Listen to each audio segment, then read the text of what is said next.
What's up, everybody?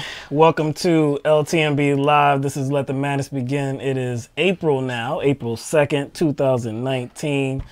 Just one day after April Fool's Day. We missed it. Yeah. We missed it, man. We could have had something I survived, though, but I did see some very entertaining Facebook posts. Did you? Of course, a lot of my friends were endorsing Joe Biden. Endorsing, huh? Endorsing Joe Biden and urging him to run for president. I saw a lot of Beto 2020 posts. And then, like, at the end of the day, everybody was like, I apologize. Yeah. Because even though it was April, the record straight. Yeah, I got to set the, even though everybody knew it was April Fool's, they was like, yo, I can't even live with saying it. Yeah. Because it's on my profile. It's on your profile. So, yeah. I saw a Hillary Clinton one. Oh, boy. Yeah. Hillary Clinton's running, and I'm supporting her. I'm like, oh, God. Had to be a joke right Oh, now. no, that's got to be a joke. But no. But yeah, okay, so we got a full show for you guys, all right? We got a full show. We got a lot to talk about. Dog, speaking of April Fool's Day, man, it's like today is April Fool's Day. We have a lot of stupidity we gotta address. That's the funny part, because like I saw a lot of posts pertaining to how we don't even need to have April Fool's Day. Yeah, man. Saw a lot of those posts. A lot of my friends. Well, were saying, I wish a lot of this stuff was not. We don't even need to, because we have April Fools almost every day because they're a bunch of fools. Yeah, bunch of fools. Bunch of fools. Bunch of fools. All right, so we are back broadcasting on YouTube. Well, we always broadcast on YouTube, but we're back broadcasting on Twitch and Periscope Live for tonight. Since that was not the problem, we observed that it was not the problem, sending the feed out to different sources. It seemed like it was a problem with the software. Hopefully that has been rectified. And yeah, I do. We already saw a comment. Jordan Fay hit the like button. That's something that we don't address, and we probably need to address more often, especially right at the beginning of the stream. Please, if you are watching, hit that like button. And subscribe to the channel, hit that bell so that you get all the updated content as soon as we drop it. We appreciate that. But yeah, we did some testing over the weekend, even did some testing before the show to see that, this stream hopefully will go smoothly. It did. So, I got you with the fingers. I got like as many fingers crossed as I can. Yeah. I got my toes crossed. Toes too? I got my toes crossed. Yeah, okay. I got like some locks crossed in the back. Yeah, we got all these locks. Hopefully this will go all smoothly, without a hitch. Hopefully so. But anyway, so like I said, we have a lot to talk about tonight. Hopefully we don't end our hopefully we can get through with our commentary in an hour and a half or 2 hours, and then we'll get to the live calls. So let's start with the first quarter fundraising numbers. So of course the first quarter has ended, and some of those totals, fundraising totals for these 2020 Democratic presidential campaigns, they have been announced. Actually, I believe only 3 candidates have announced their totals. So Senator Bernie Sanders started his campaign about 6 weeks ago or so, and he announced that he has raised $18.2 million for his presidential campaign. Now that is very impressive, but actually if you look at what he revealed, what his campaign revealed, there's actually 3 aspects that are very impressive. One is the $18.2 million. The second is that the average contribution was $20. $20, that's a lot of small donor, or a lot of small contributions, small dollar contributions. So that's very impressive. But the third aspect, which is impressive, is that this came with about 525,000 individual donors. Over 525,000 individual donors. That's a 500,000, man. Over. That's very, very impressive. And actually, if you include all the donations, and that's including people that donated more than once, that's about 900,000 donations to his campaign. So he's pacing the field right now. And see, that's why it's disingenuous for a lot of the centrists that support Biden to constantly keep writing him off. Right. I guess the only way you can attack Bernie Sanders is kind of to attack his platform. Yeah. You can't, because you can't really attack I guess, the amount of support he has, because that's blatantly obvious. Blatant. Yeah, and these numbers just provide more proof of that. And I would suspect as we, get closer to the debates and closer to the election, it's just going to kind of, I guess, start to snowball. Yep, I would assume so. Now, for some comparison numbers, there were two other candidates that made their fundraising totals publicly available, or they announced them publicly, and that is one of them is Senator Kamala Harris, and she announced that she has raised about $12 million, and that is with 218,000 contributions. So that's contributions. That's total contributions. That's not total individual donors. So we don't know how many donors actually, donated to her campaign. But the average donation was $55. So that's significantly more than what we see with Bernie Sanders. Also, the third candidate that made that information known was South Bend, Indiana Mayor Pete Buttigieg. So I believe he has raised about $7 million, said that was from 158,000 contributions. Again, we don't know the individual donors, but the average contribution was $36. So that's, not as much money, but definitely, something more grassroots than what is evidenced with Kamala Harris's totals. But besides the amount of money raised and I guess the contribution totals, what's the more important metric here? The total donors. Yeah, exactly. Because total individual donors. Total individual donors, because money doesn't vote, dollars don't vote, people That's do. Right. So that's right. Now it will help them. It will aid their campaign and the ads. The ads, yeah, like the reach, getting the message across, traveling, right, rallies, stuff like that. That'll definitely help. But when you're talking about transitioning the support to actual votes, it's all about the donors. That's where most of the legwork occurs. You can spend all this money on ads, traveling, rallies, paraphernalia, billboards, whatever. But if you don't have support from people at all, that doesn't matter. Does not matter. Pete Buttigieg, though, his campaign has been, at an incline right now. Of course, he was very little known across the nation. I had never heard of him before, actually, until this campaign season started. It's interesting. I'm not going to say that he's a bad candidate. He does have some positions which I agree on. He has made his case for Medicare for all, and he, like I said, he does talk a very progressive game. I believe Andrew Yang is the only other candidate I think I've heard of that has actually addressed automation and how that is gonna put a real strain on jobs in the country. So he addresses that, but there's certain things that he has said. He said he had troubles with Chelsea Manning and Edward Snowden. He had troubles with Chelsea Manning being not pardoned, but her sentence being commuted. So what does that tell you? So again, because that does kind of send a message. Yeah, it does. If you have a problem with Chelsea Manning's sentence being commuted, then you have a problem with what she did. She was a whistleblower. I mean, to me, it's like in that one issue, you put yourself in the same category as people like Mike Pompeo. Yep. Yeah, it's troubling. That's a big thing. That's a real big thing. That's troubling. I don't like that one bit, but whatever. So anyway, that's the information we have about the fundraising total. So we'll see if the other campaigns will announce that information. Beto O'Rourke, very interested in what he has to say. Who else? Senator Warren, maybe. Yeah. Cory Booker. Let's see what those totals amount to. But as of right now, I haven't heard anything from Tulsi Gabbard's campaign. No, I have not. No, have not. So we'll just see. I think that's just more about perception.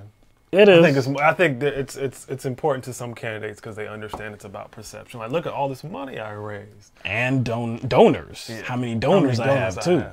But But hey, man, we all know who's above and beyond. Yes, we do. So, and speaking about Biden, just quickly too, that he hasn't gotten in yet. As of yet, he has not announced his candidacy for president.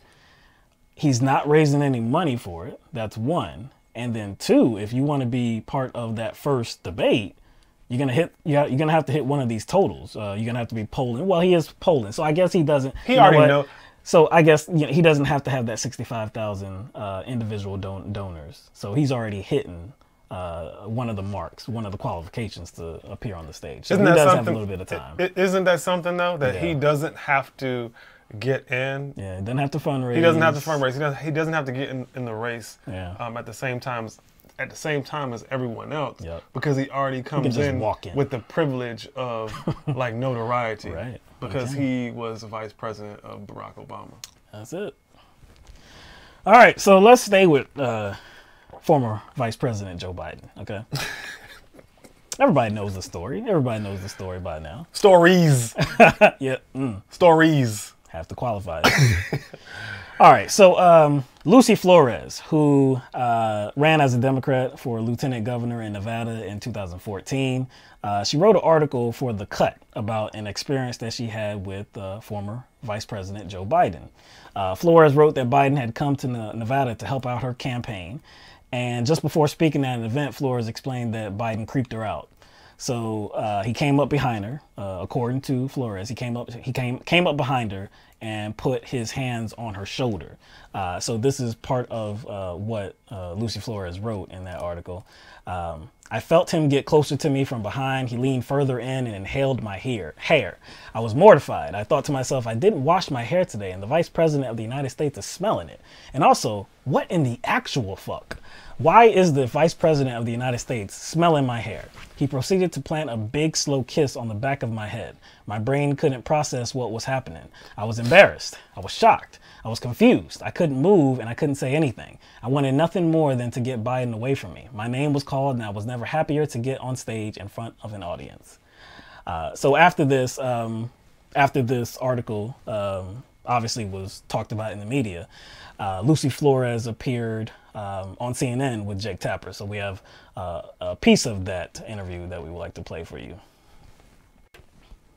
I'm kind of preparing myself to give these remarks. It's the very last days before the election, and very unexpectedly and out of nowhere, I feel Joe Biden put his hands on my shoulders, get up very close to me from behind, lean in, smell my hair, and then plant a slow kiss on the top of my head.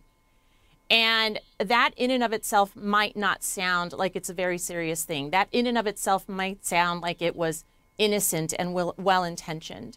But in the context of it, as a person that had absolutely no relationship with him afterwards, as a candidate who was preparing to make my case for why I should be elected the second in command of that state, to have the Vice President of the United States do that to me so unexpectedly and just kind of out of nowhere. It was just shocking. It was shocking because you don't expect that kind of intimate behavior. You don't expect that kind of intimacy from someone so powerful and someone who you just have no relationship whatsoever to touch you and to feel you and to be so close to you in that way. So I frankly just didn't even know how to react. I was just shocked. I felt powerless. I felt like I couldn't move. I just didn't even know how to process it. I fully recognize that this behavior, never do I claim that that rises to the level of a sexual assault or anything of that nature. What I am saying is that it's completely inappropriate, that it does not belong in any kind of a professional setting, much less in politics, and that is something that we should consider when we are talking about the background of a person who is considering running for president. So after, again, Lucy Flores made her allegation, she shared her story, Joe Biden had a statement. And part of that statement read as, "In my many years on the campaign trail and in public life, I have offered countless handshakes, hugs, expressions of affection, support, and comfort. And not once, never, did I believe I acted inappropriately. If it is suggested I did so, I will listen respectfully, but it was never my intention." So what do you feel about this situation? Like, I don't care what he believes he was doing. It really doesn't matter. I think there's a lot of footage out there to illustrate exactly what Flores is talking about. There's plenty of footage that rubs me the wrong way, no pun intended. Right. And I thought it was just funny, just off top, that Flores was worried about her hair not being washed. I thought that was mad funny. That's like, a real reaction. That's a real reaction. Like, oh no, Right. like although I'm uncomfortable, my hair's dirty. Yeah. What is he? But I Why is he guarantee in my hair? Why is he in my hair? But I guarantee you, I don't think Biden was caring about like how dirty or clean Probably not. her hair was. I think he just wanted to sniff that hair. First of all, Get a little close. that is not normal. I don't care like what profession you're in. I don't care how much you're engaging with people in your profession. And he's a public figure, so he is around a lot of people. I don't imagine that being a adequate greeting for anyone.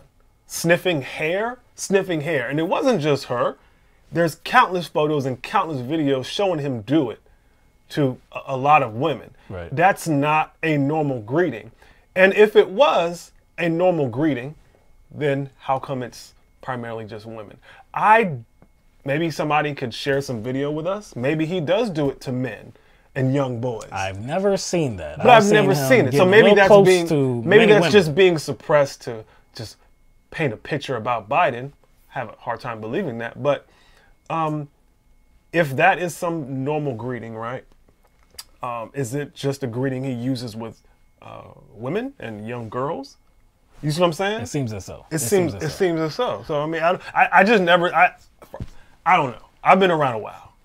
I'm not as old as Biden, but I just never saw or never thought that like sniffing someone's hair was the proper greeting, even for somebody I know. And not just the sniffing of the hair, just coming up to somebody that you don't know and getting into their personal space. If there is a situation where you know the person, maybe that's acceptable. And there is a situation where a lot was made about a picture, the wife of Ash Carter, and this was years ago. Stephanie. Stephanie. Stephanie Carter.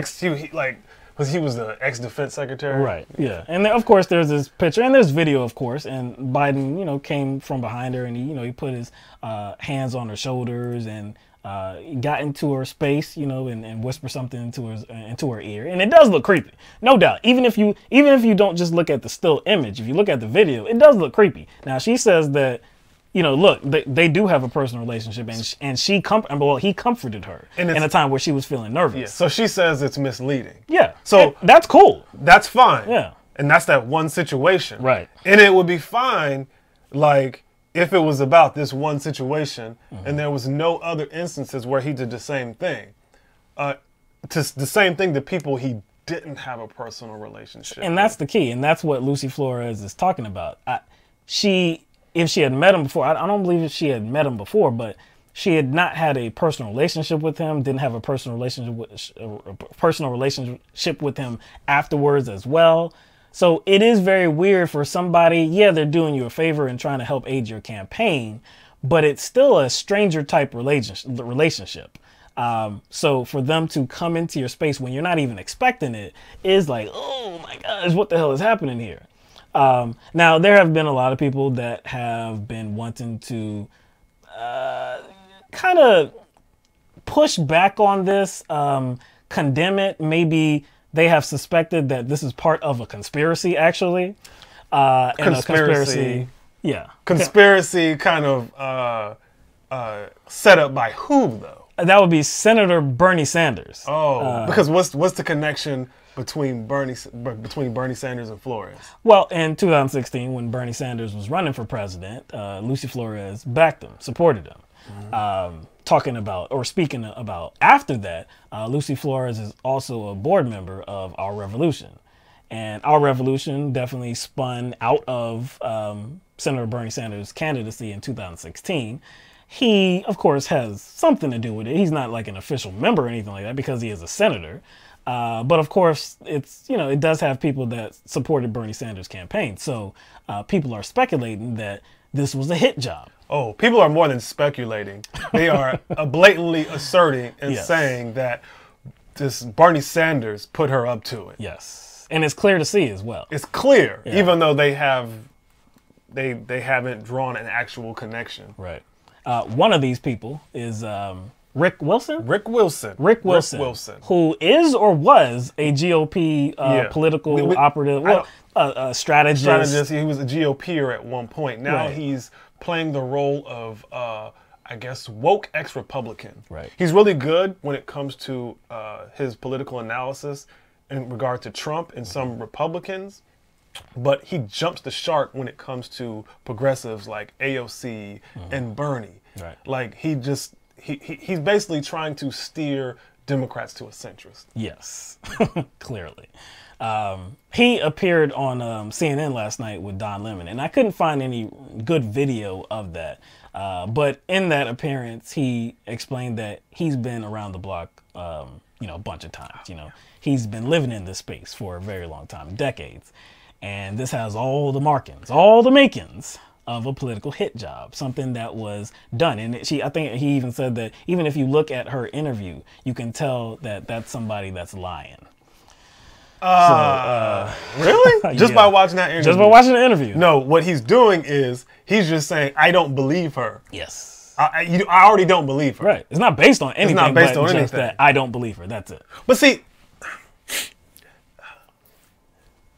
this is not the only instance where Joe Biden has been seen kind of invading the space of women, though. Right. Do you see what I'm saying? It's not. So it's like the perception of Joe Biden being a touchy-feely creeper is not new.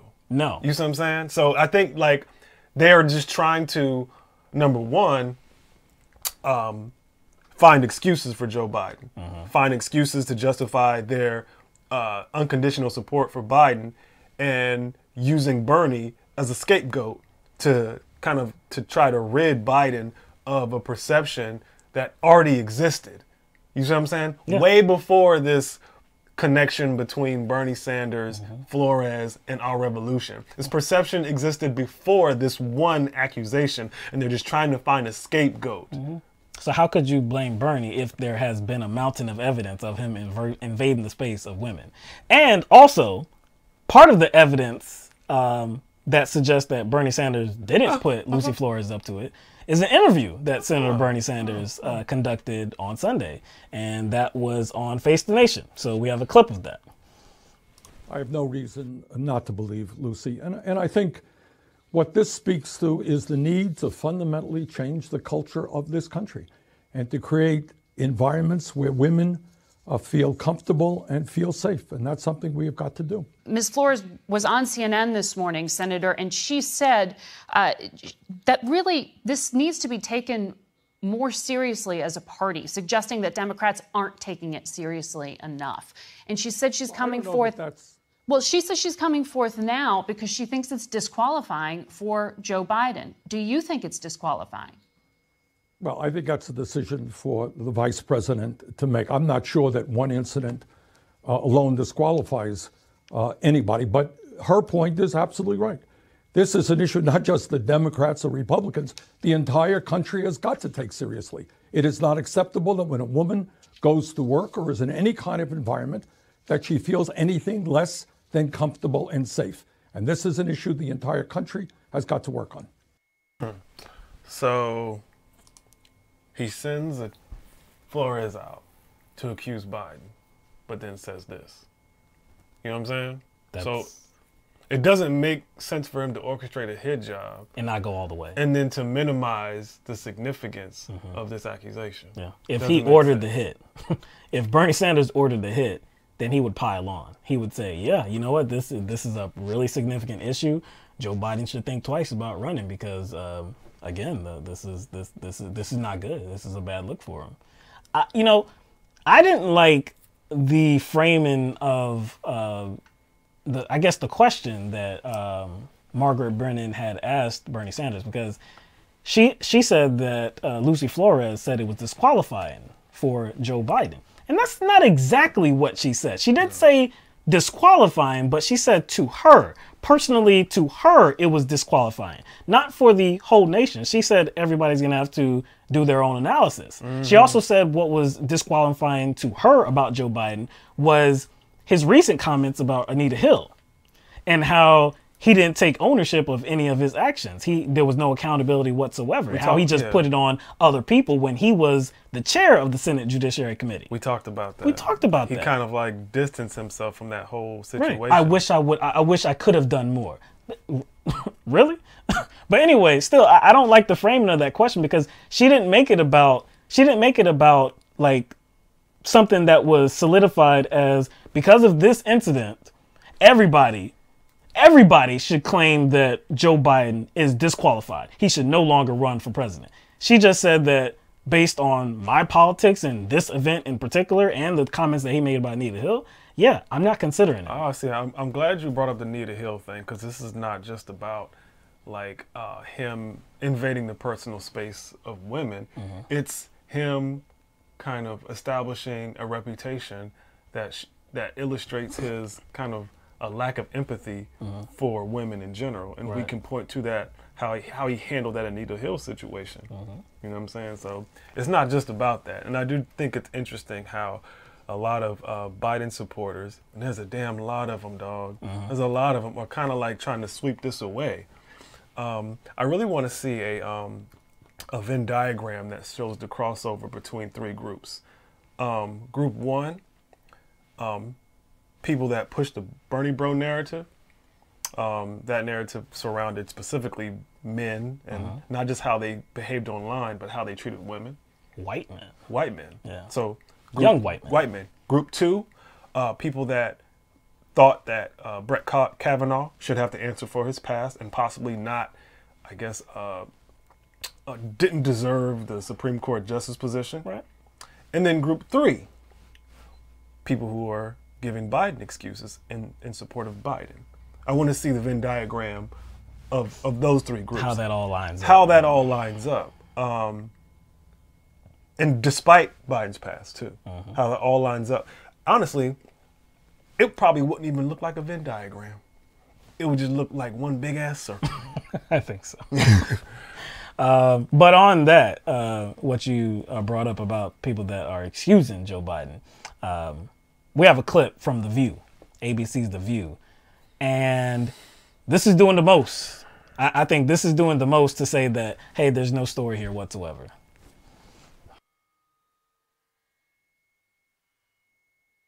Joe Biden's presidential campaign hasn't even officially begun, and people are trying to knock him out of the running. In the old days, we would call Joe, some folks of a certain age would say he's a little overly familiar. He talks close. He touches He's a you. toucher. That's what he's like. And I feel it would be really unfortunate if we got rid of everybody who was just an affectionate kind of person.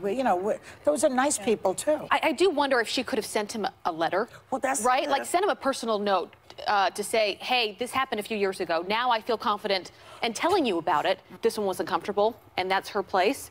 But are we going to get to a place where we can't shake hands? We can't hug each other because that, to me, was uncomfortable. I worry about that. Don't sit and wait and say I'm uncomfortable on national television. Right. Because it makes us suspect of your Listen, you your and I thoughts. honestly... All right. That was doing the most. That was doing the most.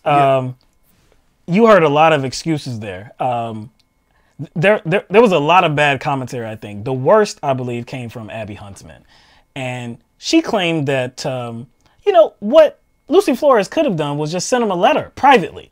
Don't put this out into public space. Don't broadcast this. Don't write an article about something that you deemed inappropriate behavior, something that was a personal experience for you. No, write a letter addressed to Joe Biden and just tell him how you feel. And then she made some kind of false equivalency to say that I'm really concerned about instances like this, and if that might mean in the future that people can't give each other hugs, people can't give each other handshakes. Oh, yo, that junk, like when she said handshakes, I was like, what? I was like, that's such a bad analogy because that is not like anything like what Joe Biden is being called out for. Nah. When two people are about to shake hands, what happens in that process? When two people go in to shake each other's hands, what happens in that process? So if I see your hand extending for a handshake, and I want to give you a handshake, yes. I'm going to consent to, fashion my hand. And we're going to meet somewhere in the middle. Yeah. Nobody walks up to somebody, right, and just be like, hey, or I grab. Like, that doesn't happen. That doesn't happen. That's a horrible Hugs analogy. are usually consensual. Handshakes are usually consensual. What happened and what Lucy Flores described is somebody that was not very well known to her coming from behind her, getting into her personal space. That's like you said before. That's not normal. It's not normal. Why should Lucy Flores? Why should the onus be on her to be like, you know what? I shouldn't share my story. I should keep it very private. You're gonna so what you want to do is muzzle her. That's pretty much what it is. You want to muzzle her because you support Joe Biden to some degree. You know what? She's pretty slick though. She didn't say as much, but that's what she meant. But she had to kind of present that as a remedy to kind of cover up what she really meant. Yep. I don't personally. Like, what would that actually do? Send a personal letter to Joe Biden just to tell him, hey, I was uncomfortable with this? What's going to happen? You think he would have responded? No, she doesn't believe that. But like you said, that was an attempt to muzzle her. She just couldn't say, hey, I just want to muzzle this chick. Yeah. She couldn't say that. She had to come up with some sort of narrative to actually make it make sense. That's ridiculous, man. But okay, so all this talk about Lucy Flores and her account. There's a second account now from a different woman. So this woman's name is Amy Lapos. So she explained, she spoke to the Hartford Courant, and this was at a 2009 fundraiser for U.S. Representative Jim Himes in Greenwich, Connecticut. And she was a congressional aide to Himes at the time. And she told the Courant about behavior from Biden that she thought was highly inappropriate as well. So she said, and I have that quote here. Actually, no, I don't have that quote here. All right, well, anyway, okay. So she said, quote, "It wasn't sexual, but he did grab me by the head. He put his hand around my neck and pulled me in to rub noses with me. When he was pulling me in, I thought he was going to kiss me on the mouth." So that's another instance where Joe Biden is coming into the personal space of somebody and engaging in inappropriate behavior. If you try to rub noses with somebody that you don't know, seriously, I'm telling you, like, who does that? There's only a few women that, like, I'm trying to think, like, that is acceptable for me, and that would think it was okay for me to like come up behind them and hug them or something. There's a few, or grab their head, but no, I don't care. Like, I'm trying to think if I don't think there's no woman. There's no woman that I'm that close to. That mother. I wouldn't even do that to my mom. Like, really? Like, think about that, though. Like, I'm talking about, think about all the women that you're close to. Yeah. Like, would you actually, like... My daughter. Really, my daughter's the only one. And it would that would think it's funny. Exactly. It would be joking then. It would be funny. But there's no, there's enough women that I'm close to that I can hug. Woman? That I can hug and, like, you know, brush up against without there being, like, any kind of discomfort. Put your arm around her. Put your arm around her. Like, even come up and sneak up. Around, but like what? That's not acceptable at all. At a fundraiser? That's weird. That's at weird. A fundraiser. And, like, does he do this to dudes? Nah, I don't think so. Does he? Somebody photoshopped him in a picture with Mike Pence doing it. Like, sniffing Mike Pence's head. I was like, wow. Yo, you would be risking a punch. You would be risking an elbow to the cheek. Dude, get off me. What are you doing, man? Or a chop to the throat. It would be a scene. It would be. I'm punching you in your gut, dog. I'm punching you in your gut. So it's rational to assume that this is only happening with women. It's only happening with women for some reason. For some reason. For some reason. I'm glad that, like, now, she said it wasn't sexual. Right. Both said it wasn't like a sexual But assault. see, I think maybe that's the problem. We think it's not because it's not like sex. Yes. Because it's not something being inserted somewhere. Yeah. It's not sex. But it did have something sexual. to do. It did have something to do with gender. It does have something to do with gender. It did have something to do with that. But I mean, it's like, it's a fetish. It's at least a fetish. It's a fetish at least. I think you could say that. I think it's a fetish. I think that's clear. And like it's creepy regardless of like the age of the woman. Yeah. But it just seems more creepy when I saw the footage of the little girls he did it to. Yeah. And you cannot look at that footage and tell me that those little girls were comfortable. Nah. You can see it on their faces. You can see it. They're like, what? And plus, I don't know if it was a Chinese girl? I don't want to get her nationality. I don't want to get her, ethnicity wrong. She was, yo, that junk, go watch the junk. And you had all these adults looking and like smiling, nobody coming to step in, everybody just walking around. And you can tell this girl is like she's paralyzed. And you see his hands go from here, and his hands are like right here, like talking about right here. I'm like, yo, she doesn't even have any breast, but his hands are still right here. Mm-hmm. Her hands are his hands are right here. And I'm like, bruh. It's too much. Bruh, man. this is too much. It's too much.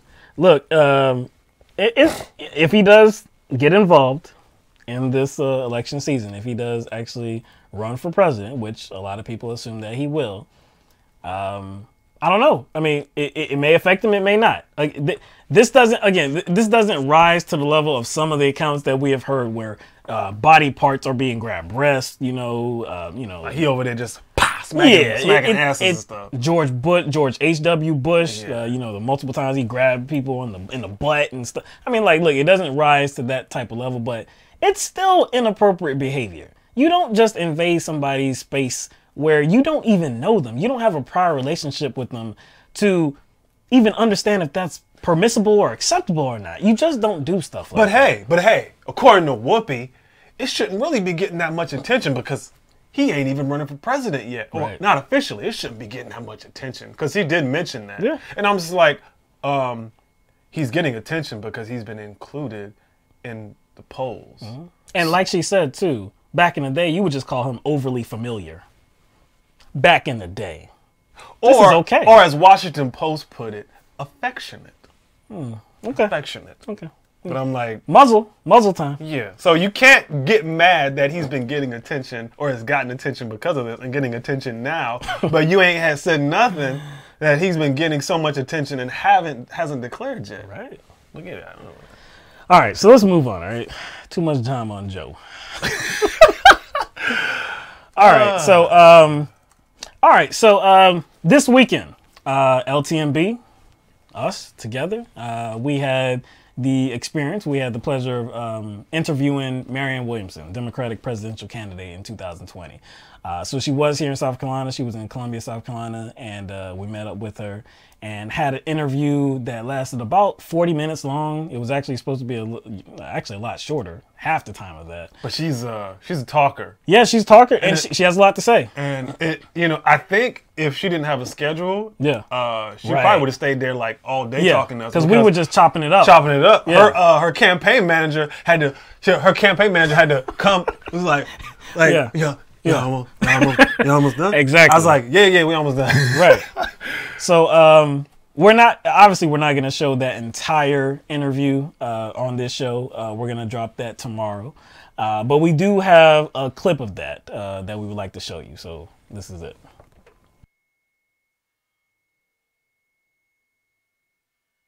Would it be fair to describe, your approach to attempt to transform this country politically as a psychoanalytic one? Would it be accurate to describe it as a psychoanalytic one? I would describe it as a whole person, integrative politics, just like we have an integrative medicine. We now treat politics the way we treated decades ago medicine, where you didn't take care of your body, you didn't take care of your health, you didn't take care of your nutrition, you didn't take care of your lifestyle, and then if you got sick, you just thought you could take a medicine, an external remedy to fix it. We now know you have to cultivate health. And so our political system, like the old-fashioned medical model, only treats symptoms. Correct. It's not dealing with cause. Now, this is the deal. The people of the United States know better. The culture has moved. It's just that our politics is stuck back in the 1980s and 90s somewhere. So what I'm talking about is not odd to the American people. It's just odd to politicians. But the political mindset that you're talking about, that is the traditional political mindset, has gotten us into a terrible ditch. So the idea that we're to only take seriously people whose mindset is embedded in that perspective, which got us into the ditch, that they're the only people we could possibly consider as serious candidates for getting us out of the ditch, I think is kind of preposterous. You hit on a few topics, and you're talking about tough conversations that we're not having. So I've heard you say that many times. And those tough conversations, they could be about the private prison industry. They could be about mass incarceration, poverty, reparations. In a recent interview, I heard you say, quote, "Our entire defense agenda has to do with preparing for war, but we don't even contextualize waging peace." So, again, these are conversations you seem willing and eager to have, but I know that many people are very uncomfortable with these topics. And just one example of how people are uncomfortable with that is the vile and very negative reaction that people had to Colin Kaepernick and others kneeling. So how do you think voters are going to resonate with you addressing these topics, and is that a concern of yours? I think far more people in this country love than hate. Okay. But haters have become politically organized. They've become, and they've been harnessed for political purposes. I think when we actually have a politics that presents people with the option of doing the right thing. Remember, in the last election, 3 million more people voted for Hillary Clinton. And if actual democracy, if there had not been, I believe that if there had not been a feeling among so many people who should have been voting for more progressive purposes, that the situation was rigged. If they just let democracy happen, it would have been either Hillary or it would have been Bernie. But if it had been Bernie, I believe he would have beaten Trump. And if it had been Hillary, in that case, I think she would have beaten Trump, because not too many people would have stayed home and voted for Jill Stein. So I believe that this perfect storm of the last presidential election, neither that nor the reaction to Colin Kaepernick, should be used as an indicator of what is possible. I believe, however, if we present people a kind of sort of option, if we present people what so much of the traditional politics is, which is a better version of same old, then I do not believe that we will defeat Donald Trump. I think we need to get real, and that is what people, I think, respond to, and that is, I think, the only politics that will defeat Donald Trump.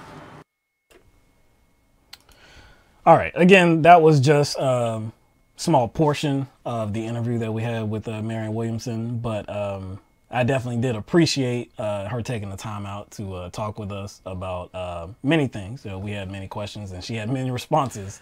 How long did you say there was you said there was a second question that I asked. How long did you say her answer was? There was one answer, I believe. She went on for about 6-7 minutes or so. It was very in depth.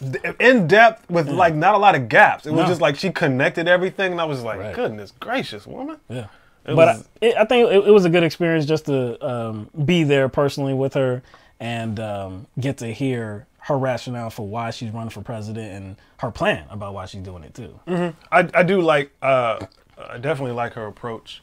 And it's like she said, it's like kind of like a trauma-based approach, because there's a lot of things that we haven't dealt with as humans that will undoubtedly affect how we, I guess, engage with people. It'll definitely affect how we run our lives and run the country. One thing I do like that she pointed out is the obvious elephant in the room is how can we expect, there to be any kind of drastic change, drastic movement when we have the same old people in here. Yeah. You kind of like to bring that up in regard to like Bush. Yeah, George W. Bush. George W. Bush. Yeah, because I had known people that voted for him, voted to reelect him in 2004, and I was stunned because we already had so much evidence to why this was a horrible president. So being in that period of time, I'm thinking there's no way this guy's going to get reelected, but he was. So what logic did people use? He got us into the war. He should get us out. Basically, that was it. He got us into the war. He has to get us out, which is insane. That's absolutely insane. Somebody made a poor choice to get us involved in a conflict we did not need to be in. Countless lives are destroyed and ended, but that same guy, we shouldn't trust him to get us out. See, maybe the framing is incorrect as well, because we think it's a poor choice. Yeah. But we know it was a purposeful choice. Yes, it wasn't a poor choice for them. No. So how do you kind of take that and apply it to the rest of our politics? And you know what I'm saying? I guess they're compartmentalizing. Because what is horrible for us, maybe they're able to accept because of other things that they prioritize. One thing that I kind of wish that she would have answered better, and kind of wish that she would have elaborated on, is when you brought up the Colin Kaepernick thing, because we talked about that off show. We didn't talk about like what we thought about how America responded to that and what that really ultimately means. Right. We saw that as a test, Yeah. right? Because Marianne Williamson always talks about uncomfortable conversations. Most Americans are repulsed by certain conversations because you would kind of have to look at your attitude and your worldview and the way you think, and that's uncomfortable. So we thought that the whole Colin Kaepernick situation was a good little test. Oh, yes. It was a good little test to see where a lot of people are. And it wasn't a very hard test. It was like a little pop quiz on the scale of 1 to 10 of things that would make people uncomfortable and would kind of enraged. And enraged, right? Right. Like that's on a scale of 1 to 10, Colin Kaepernick kneeling in protest of police brutality is 1 or 2, maybe. Oh, I don't know if it's you don't even a 1? If it's anything, I would say it's a 1. If it's anything, if it can't be a 2. If that's the lowest you can go. It can't but be a 2. You could go low, be like point something. Yes, because again, we have players that are just kneeling peacefully, quietly, aren't saying anything. Now, when the cameras come in their face, then they explain, okay, this is my issue. This is why I'm doing it. I know it's provocative. I know you're going to ask me about it. This is why I'm doing it. And then nobody listens, and they say, you're protesting the flag, you're protesting the anthem. No, we're not. We're actually doing this. No, it's un-American. No, that's unpatriotic. So if that situation caused so much outrage and people were repulsed by it and didn't actually want to engage the subject matter, have no conversation, didn't want to engage the subject matter that I guess Colin Kaepernick was trying to put a light on, then like, man, like, you see what I'm saying? Like, what about how do we get to the place? And that's why I asked you that. How do we get to the place where we have those conversations and we don't have such a visceral reaction from the same people that had that kind of reaction towards Colin Kaepernick? So that's anybody's guess. But that was her answer. And like I said, we have a lot more content from that interview to share, and it will be dropping tomorrow, all 40 minutes of it. So watch out for that. But we're going to move on for now. All right. Where are we going here? Ooh, another. Okay. All right. Some people might not be happy with this, but whatever. Anyway, so last week, there was a lot of talk about the Mueller investigation, and that was because Attorney General William Barr had released a summary of the information that Mueller had in that report, and that was, of course, about the Russian collusion, the Trump campaign, all of that. Now, the actual report, of course, has not been made public. There is definitely an effort to make that public, but it has not happened yet. That has not stopped many people from chiming in and giving their take on what I guess is real here and exonerating President Donald Trump. Like coming to conclusions based on a report that really hasn't been released yet. Yes. In my opinion, you're doing the same thing that, people are doing the same thing that they admonish Rachel Maddow for doing and admonish CNN for doing. Because Rachel Maddow, along with some other media figures, were making promises and projecting certain, I guess, narratives onto the Mueller investigation that were not true.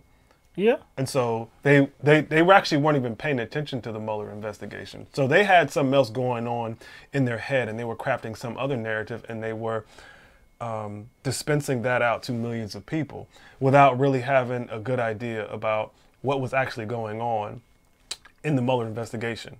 And they were making promises that they could not keep for purposes of keeping viewership and ratings. So basically, what people are doing now is doing the same thing, right? But on the flip side. Yeah, because, again, nobody knows the full context because all we have is a summary report by somebody that President Trump put in place. So, you know, I don't think you can fault us for being a little skeptical about the information that was summarized. Right. So anyways, that does not stop, or that has not stopped many people from chiming in and giving their take on it. One of those people is Representative Tulsi Gabbard, the Democrat from Hawaii and a 2020 presidential candidate as well. So on Twitter, she posted a video and she did give her take about I guess, the summary report and just, you know, I guess, her overall feelings about it. So we have a little clip of that that we're going to show you. I strongly supported Mueller being allowed to complete his investigation into the allegations that President Trump had colluded with Russia to influence the outcome of the 2016 elections. Now, I'm glad that Mueller was able to do so and has submitted his findings. The American people need to be allowed to see Mueller's report. But now that Mueller has reported that his investigation revealed no such collusion, we all need to put aside our partisan interests and recognize that finding that the President of the United States did not conspire with Russia to interfere with our elections is a good thing for our country. Because if the president had been indicted for conspiring with Russia to interfere with and affect the outcome of our elections, it would have precipitated a terrible crisis that could have led to civil war. So we should all be relieved that President Trump was not found to have colluded with the Russians. Oh, I think her and a lot of people, I can name a few, maybe, what's his name, Michael Tracy, Jimmy Dore, Glenn Greenwald, some other dude named Aaron something, whatever his name is. I think people are jumping the gun here, and you don't want to, people shouldn't do the same thing that they accused Rachel Maddow of doing. Now, I don't know, has she seen the report? Has she seen the report? Who? Tulsi, has she seen the report? Has she seen the report? I don't believe anybody has seen the report. This is except for William Barr. This is interesting, though. She says she supported the investigation, right? That's what she said. Those are her words. Right. So if she supported the investigation, wouldn't she support the full release? Oh, well, she said that. She said that too. She said everybody needs to see the full report. I'm sorry. She did say that. Maybe I should rephrase that. Yeah. If she said she supported the investigation, right? Wouldn't you think she would kind of hold off on making assertions or coming to conclusions when the report hasn't been released yet? That's all I'm saying. Right. Like, that's a logical place to go. I think the starting point is interesting. Tulsi Gabbard supported the investigation. Think about what that says, though. If you're supporting an investigation, that means you thought that there was reasonable cause. Right. So what was that reasonable cause? And the people out there who both support Tulsi Gabbard and think this all was some sort of like fabrication by the DNC, which I can actually prove that it's not. What do you have to say about that? She thinks it was, she thought the investigation was worthy, which means that she thinks that there was reasonable cause there. And I actually think there was too. Yeah. If you're going to fire an FBI director and and blatantly say, I had Russia on my mind, that's going to bring suspicions. If your son and your campaign manager schedule a meeting with somebody who you think are Russians, that's suspicion, regardless of whether something actually occurred there or not. When you have your son communicating with WikiLeaks in personal DMs, that looks suspicious. When your son comes out and says, "Hey, we have a lot of trademarks and a lot of business with Russia," that just looks suspicious. That just looks suspicious. And I'm not saying something went on, but it just looks suspicious. And go ahead. No, go ahead. I'm with her on the first part of that commentary. The comments about her being supportive of the investigation, her comments about us, all of us citizens in the United States of America being able to see the full report so that we can come to a conclusion. But then she comes to a conclusion without the report, which it just doesn't make a lot of sense. I think it's very possible that there was no collusion. I think it's very possible. Mm-hmm. Now, I can't say for sure because I don't have any evidence to do so. So I don't know why people are just jumping at this opportunity when they don't have all the information. But the last part of what she says is what really, it goes off the rails for me. She says that if President Trump was found to have colluded with Russia and the Russians, that it would have precipitated a terrible crisis, her words, and it could have possibly led to a civil war. I'm struggling here with the thought that this could come to a civil war, because when I think about a civil war, of course, I think we've only had one in the United States of America, and that was years ago. That was over 150 years ago. I mean, when you talk about a civil war, the last civil war, again, that was the southern states seceding from the Union because they wanted to protect the institution of slavery. Here, if Donald Trump is accused of colluding with the Russians, the logical place I would go is that the agitators would be supporters of Donald Trump. See, now you're getting somewhere. That's where I would go. I don't know if she actually thought about what she was actually insinuating by asserting that there could be a civil war. I'm not sure if she actually played it out in her mind before she said it, or if she was being purposefully indirect. Because who would a civil war involve? Would it involve politicians? No. Would it involve the military? What? No. What would it involve? I don't know. Who? Civil war between who? Who? So if the Trump supporters are the agitators, who are they going after? Who would they be going after? Well, that I think you already have the answer, because what group would initiate it? What group would feel slighted because Trump was taken down? What group would feel slighted? I wonder. Because it wouldn't be those who are opposed to Trump. Yeah. Why would they want to fight anybody? It would be Trump's supporters. But she has to be indirect about it. There's no way you could assert that there was going to be a civil war without having that in mind. But who are they going to go after? Because the people that would have come to this conclusion that Russia and Trump colluded would have been Republicans. And see that again, the reason why I had to kind of throw that in there is because there is this constant narrative that the DNC and the Democrats are responsible for the investigation, and they are not. Now, they might be responsible for blaming Russia, right? But you can have both of these thoughts at the same time. They're not mutually exclusive. They're not mutually exclusive at all. You can say, yeah, the Democrats, they're just blaming the Russians for Hillary Clinton losing. That can be true. That can be true. Right. You know what else can be true? That they are not in control of the investigation. We have to establish how the investigation started and who ordered the special counsel. It wasn't Democrats. No. It wasn't Democrats. Rod Rosenstein. That's right. And he's a lifelong Republican. That's right. The head of the FBI is Christopher Wray. He's a Republican.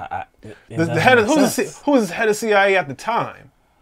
Mike Pompeo. Yep. Who is the CIA now? Haspel. Yep, Gina Haspel. These are all Republicans. So kind of what people are suggesting by jumping from, oh, Democrats are blaming Russians, oh, that's why we have the investigation. What you are saying is the Republicans did the DNC and the Democrats a favor. Yes. They are providing the Democrats with a favor. By going after Trump. They are doing them a solid. Would make no sense. Because, again, if that's the case, if the DNC, which they are, it's kind of blaming Russia, that would mean the Republicans were willing to ride along with that because they're in control of the investigation. And think about, again, the possibility of a civil war. Again, this would have to be started by Trump supporters. In general, it would be Trump supporters. Which Trump supporters, we don't know. But in general, it would have to be them that started the war, the conflict. If they don't have a military with them, they ain't doing shit. If they don't have governments with them, if they don't have instruments of power, I don't care about the arsenal that they have in their homes. If they don't have military power, police, like law enforcement, if they don't have instruments like those, they ain't doing shit. They can't do anything. So a civil war would need multiple state governments, multiple people, multiple entities of significant power that have a significant arsenal to actually commence this civil war. That's why I can't, like, to me, these comments from Tulsi Gabbard, I'm sorry. I just can't get down with them. I don't understand them. They sound idiotic. I understand that she's trying to portray a situation where, hey, this is a good thing. And look, I mean, yeah, overall, okay. Yeah, I don't want the president to be conspiring with another foreign, with a foreign country. Of course not. So I can understand why she would say that. I can understand why she would say, yeah, I was supportive of the investigation. Yeah, we all need to see the report. I don't understand why she's coming out before the full report is made public. I don't understand why she is fear-mongering, saying that this could have led to a civil war when that's absurd. I'm sorry. I just don't get it. I think, like, what people need to understand is, like, I think the framing of this whole, I guess, situation with the investigation with Russia, I think it's improper. I think it's improper to call it Russiagate. The reason why I think it's improper to call it Russiagate is because the idea that Russia is engaged and involved in cyber warfare with us and other countries is not a new thing. It's not actually a new thing. It dates back to, like, I don't know, the 1960s. Even Mike Pompeo mentioned that in that event he was talking at. He mentioned, this goes all the way back to Nixon. So the idea that Russia is, you know, engaged in cyber warfare, engaged in espionage activities, that's actually not a new thing. And it's not a narrative that one party holds. That's kind of a intelligence community thing. That's a kind of a bipartisan narrative that that's a bipartisan narrative that Russia has been attacking us. So if you want to say that the Democrats in this instance took advantage of that narrative that has already been established, I can say that. But to act as if this kind of Russia or fear of Russia is new is historically incorrect. Yep. And if anything, both parties are behind this. You would have to say that both parties are behind this and not constantly focus on the Democrats and DNC. You just can't do that if you're just looking at the facts surrounding this investigation. And the main fact is that it's Republicans who are in charge of it. All right. Let's go to the ACA now. Last week, President Trump boldly declared that the Republican Party would soon become known as the Party of Healthcare. And all of this was in the midst of news that the Department of Justice now held the same position as a Texas federal judge, which ruled that the ACA should be deemed unconstitutional. So all of that, if it was deemed unconstitutional, it would definitely lead to millions of people losing their health coverage. Now, the next logical question, if the GOP, if the Republican Party is to become known as the party of healthcare, the next logical question is, where your plan at? Like, I need some meat. I need to see something in writing. I need to hear something that we can actually sink our teeth in, right? That's the next logical question.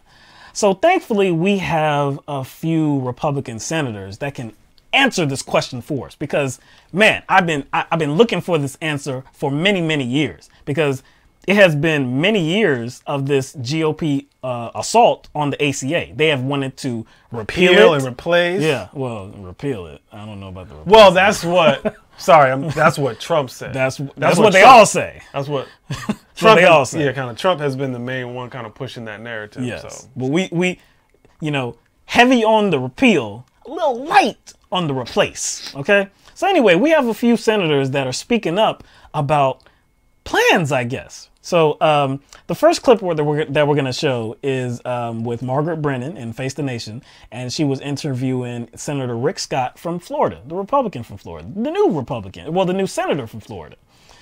So he talks about his plan, I guess, and what's going to come. So here it is.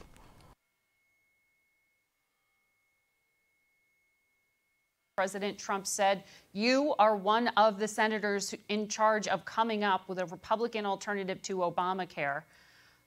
When are we going to see your proposal? Well, first off, I'm glad that the president cares about health care. I ran the largest hospital company. I care about the cost of health care, and that's what I focused on. I know it's going to be tough. I look forward to, to seeing what the president's going to put out. With Nancy Pelosi in the House, it's going to be tough to get something done. But we do know that Medicare for All, which Senator Sanders is all in on, is going to just ruin our healthcare system. The Democrats constantly focus on access. The problem is the cost of healthcare is too high in this country. That's why I put a bill out this week that requires transparency at the pharmacy, with the insurance companies, and says we're not going to allow pharmaceutical companies to charge us more than what they charge in Europe. Clearly, the White House is going to have to weigh in. And the White House acting chief of staff, Mick Mulvaney, was on other television programs this morning saying that he can promise no one will be left without health care if Obamacare is struck down. But as you've just said, there is no plan yet.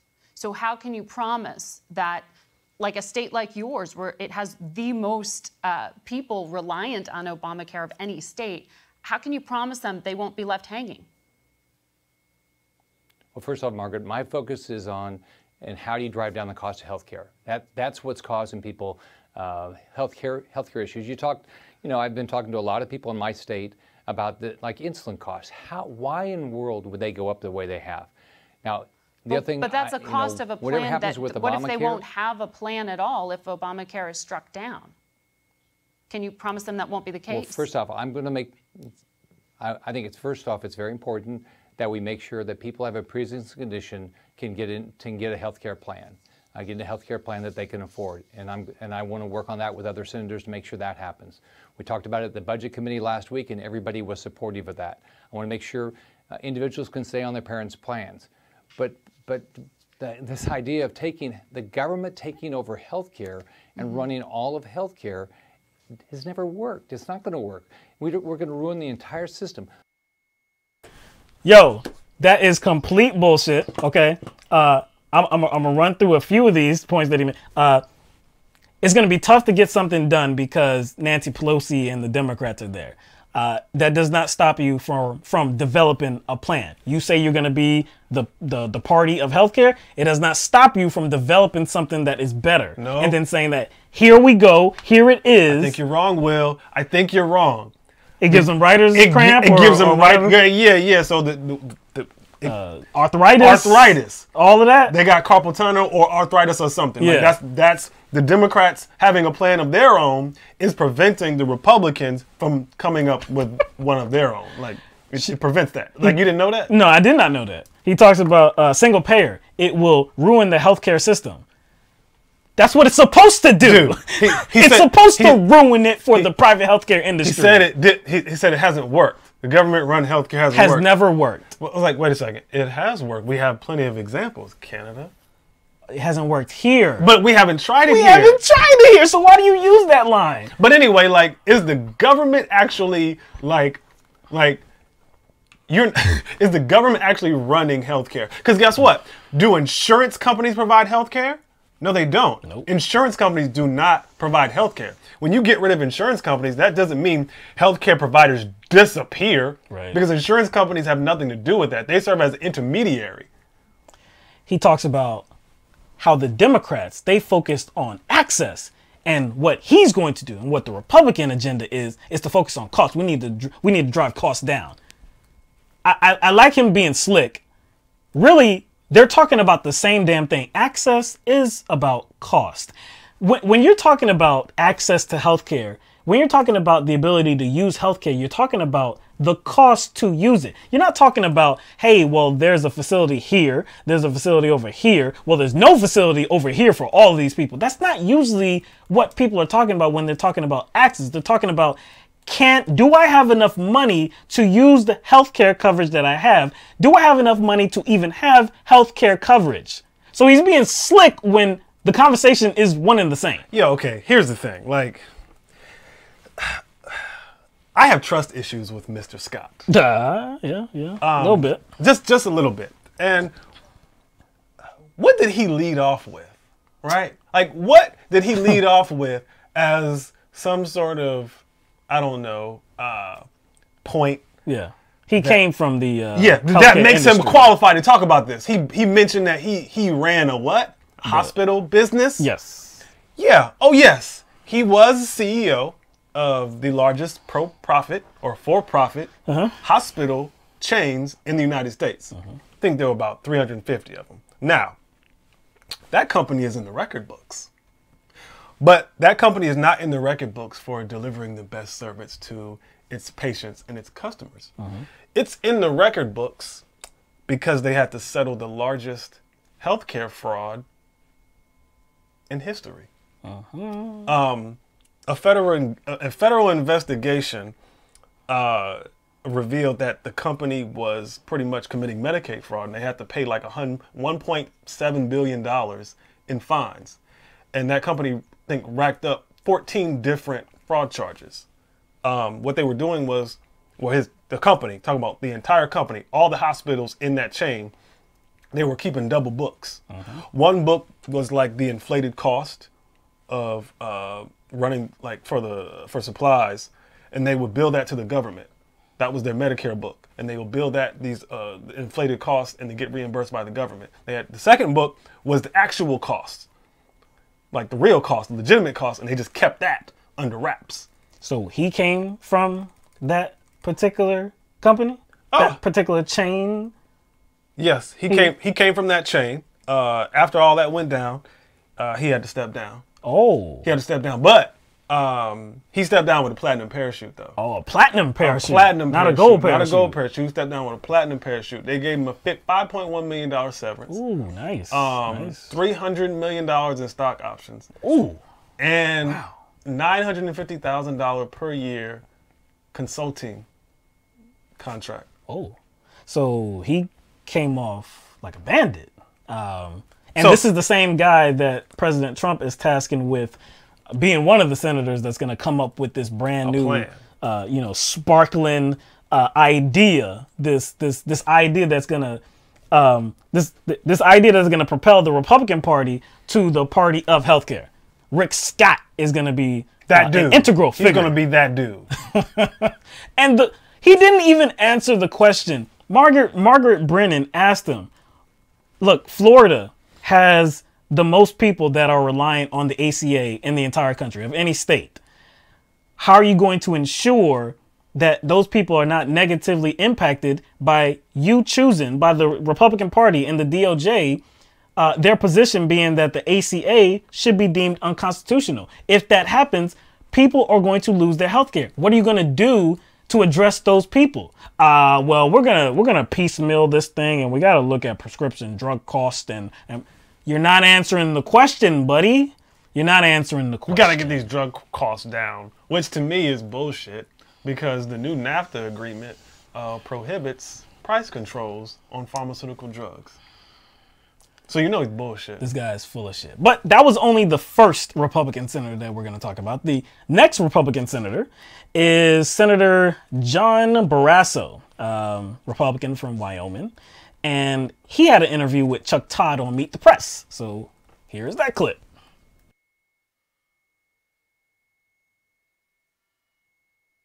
Should the American people expect an actual health care plan alternative from the Republican Party this year? The American people should expect to not have to be burdened with the incredible costs that are affecting them now as a result of the health care Will we see a law. new plan from the Republican Party about what their alternative is? I've been working on a plan since the day I got to the Senate, and it is association health now. plans. It is allowing people to buy what works for them. Let ranchers join together and deal with transparency. The president is right on that. Drug costs, which are actually coming down. There are things that are working, but we need bipartisan support at a time where the Democrats want to take over all of health care and eliminate insurance from 160 million Americans. More lies, and more evasive comments as well. First of all, the end comment about how Democrats want to strip away health care coverage for 180 million people. No, the Democrats are not running on, or they're not engaged in any kind of dialogue about repealing the ACA, because the Democrats that do want single payer, they're going to work to get that done while the ACA is still in place. So there's none of this repeal and then we'll worry about it later. There's none of that. As far as like Democratic leadership, no. What are they kind of looking to do right now? Oh, Democratic leadership. Democratic leadership, Pelosi. Yeah, what are they actually looking to do right now? They're not concerned about single payer. No, whatsoever. they're not. They're just talking about protecting the ACA. That's right, strengthening it, lowering costs. Now, well, we disagree with that. Yes, but that's like what he is trying to lay out. He's is trying not to what sell. they're doing. Yeah, he's selling a fallacy. But he starts. You can hear him. He's mumbling. He says that he's been working on a plan ever since he got to the Senate. Now, you may not be very familiar with Senator Barrasso. He's from Wyoming, so of course that doesn't get a lot of attention nationally. Senator John Barrasso has been in the Senate for 12 years. He's been there since 2007. He was elected in 2007. He's been there for about 12 years. He's been working on a plan for 12 years. So you're saying like he should have like the plan of all plans. He should have the master plan. Chuck Todd asked him, are we going to get a plan this year? Are we going to get something? Well, I've been working on it since I've been in the Senate. What you been doing? What have you been doing for 12 years? Well, he has an ace up his sleeve. Just calm down. Just give him some more time. He has an ace up his sleeve. He doesn't want to reveal his whole hand yet. So yeah, he's been working on it this whole time, but it is so detailed and it's so vast and it deals with so many of our issues in the healthcare system that he can't reveal it because it would be letting the cat out of the bag too early. Then the Democrats will probably take steal his thunder, man. So here comes Trump, okay? So here comes Trump. And this was last night, April 1st, on Monday.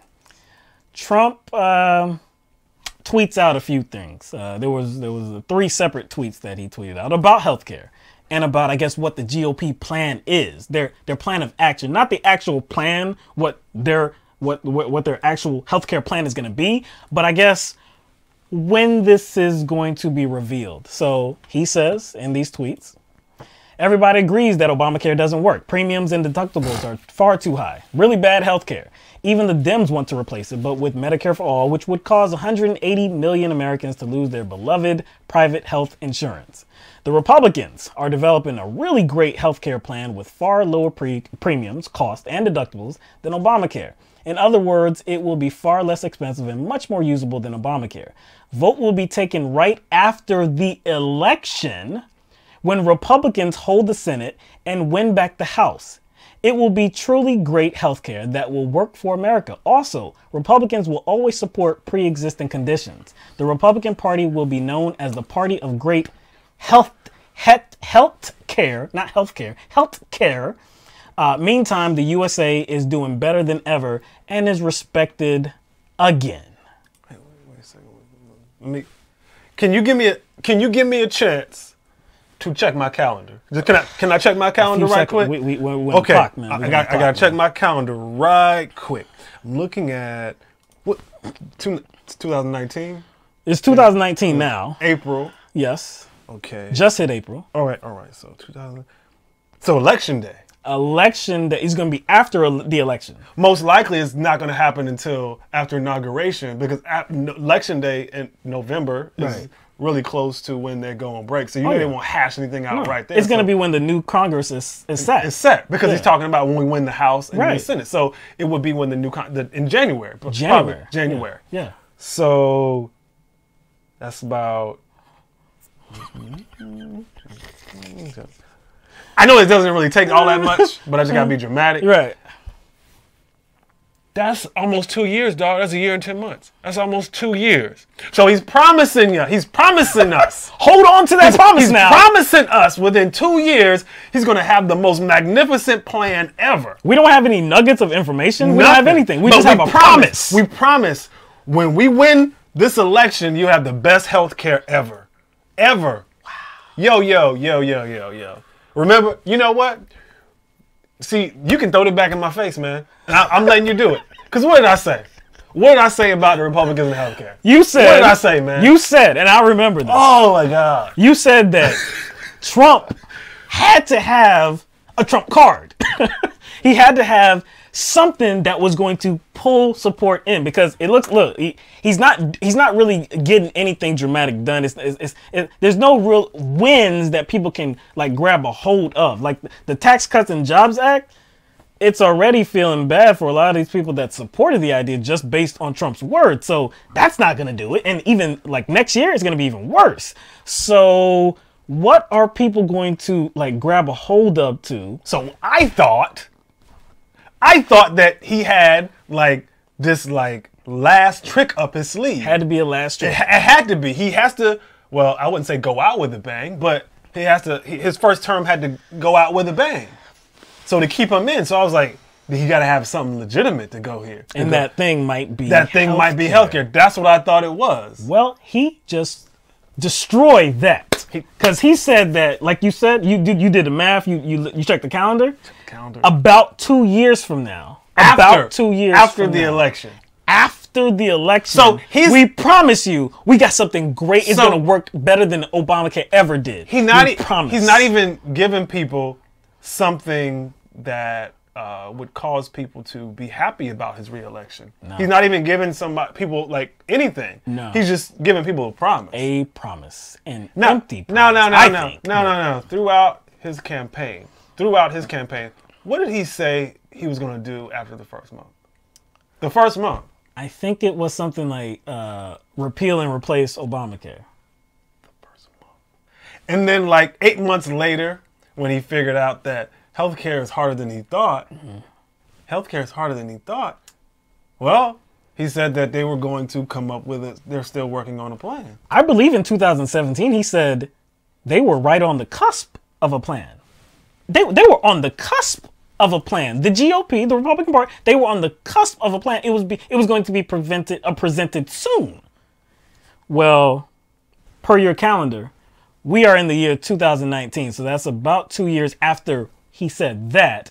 And now we have to wait another about 2 years before the plan is actually presented to the American people. But I'll present it to you. I promise. Just vote for me. Oh my gosh. Oh my gosh. Wow. Woo. Okay. All right. Do with that what you will, anybody that supports Donald Trump. If you actually believe that the Republican Party is actually going to become the party of healthcare, and you can actually believe in this promise that has no meat, no information, no context whatsoever. It's just a written message on Twitter. That's all it is, and that's all it's worth. If you actually believe that, though, gosh, man, you're going to be severely disappointed. Hopefully people see right through this. Hopefully. I'm really hoping. All right, so let's Oh no, I did find it. I found what he was talking about. I found what Will was talking about.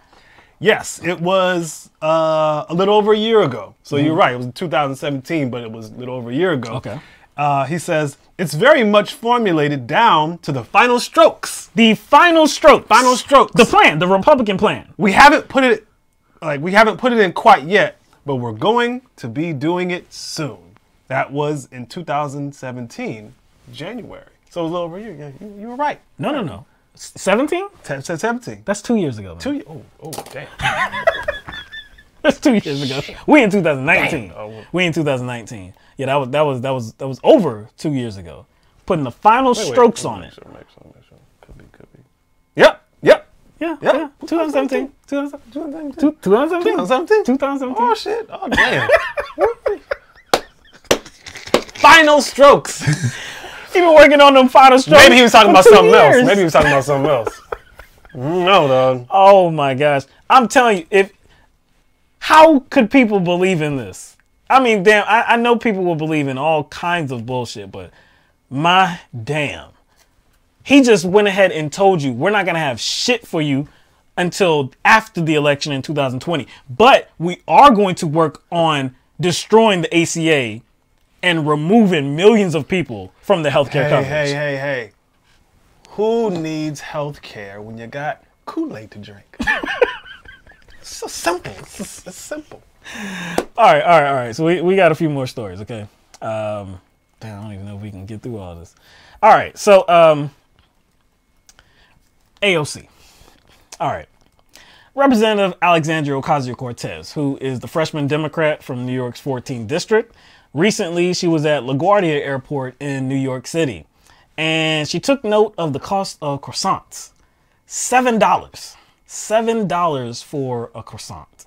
Now, that's expensive for a croissant. That's very expensive.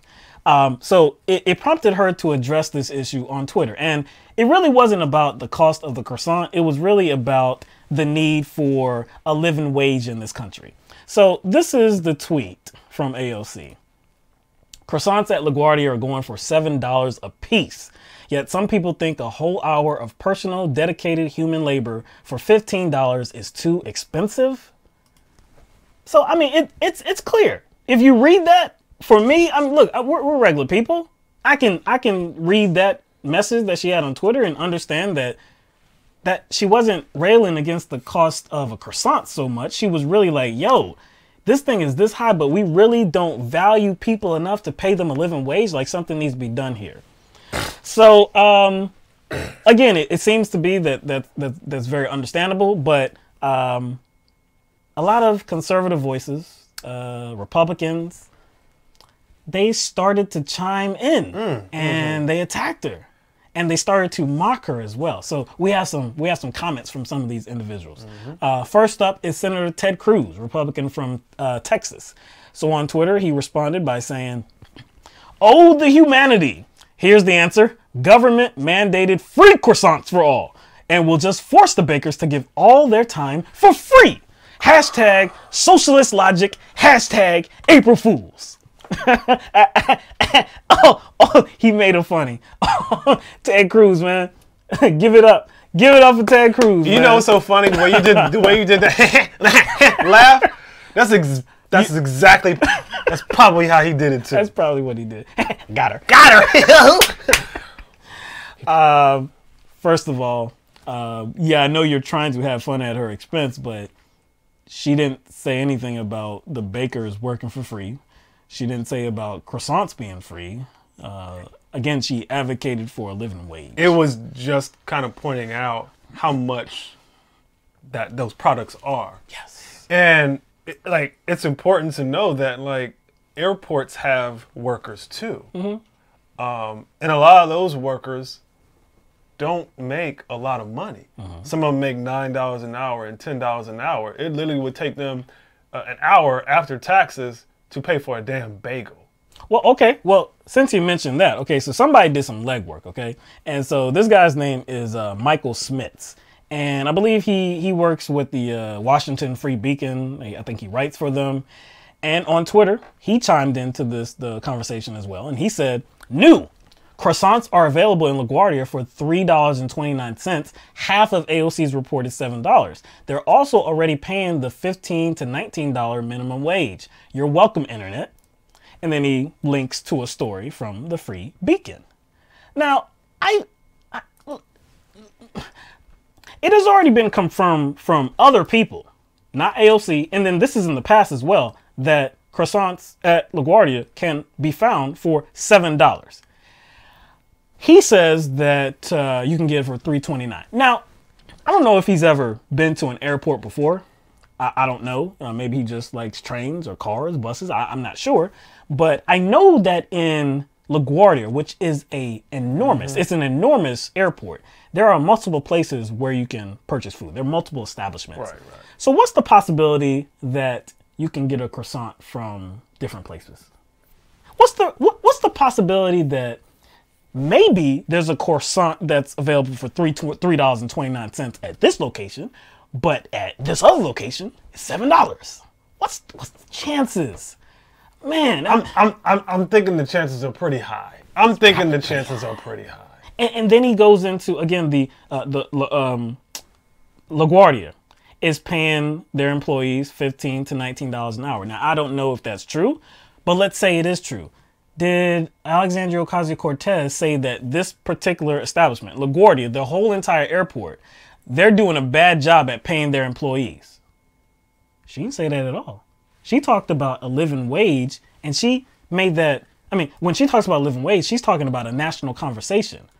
So maybe the workers at LaGuardia are being paid a living wage, and I'm pretty. No, there are some. Yeah, but like working at an airport is not a bad gig. But that's good for them. But everybody's not making that though. But even if that's good for them, was this conversation about the workers at LaGuardia, or was this a more inclusive conversation about the status of the country? It was a general conversation. Oh my God. Yeah, I know. Ben Shapiro tried to own her on Twitter, but ended up owning himself because he made the argument that if you pay people more, then the price of the bagel will go up. Oh. And I'm like, you know good and well that the prices at the airport and the prices at, somebody mentioned sporting events too. Yep. The pricing always high.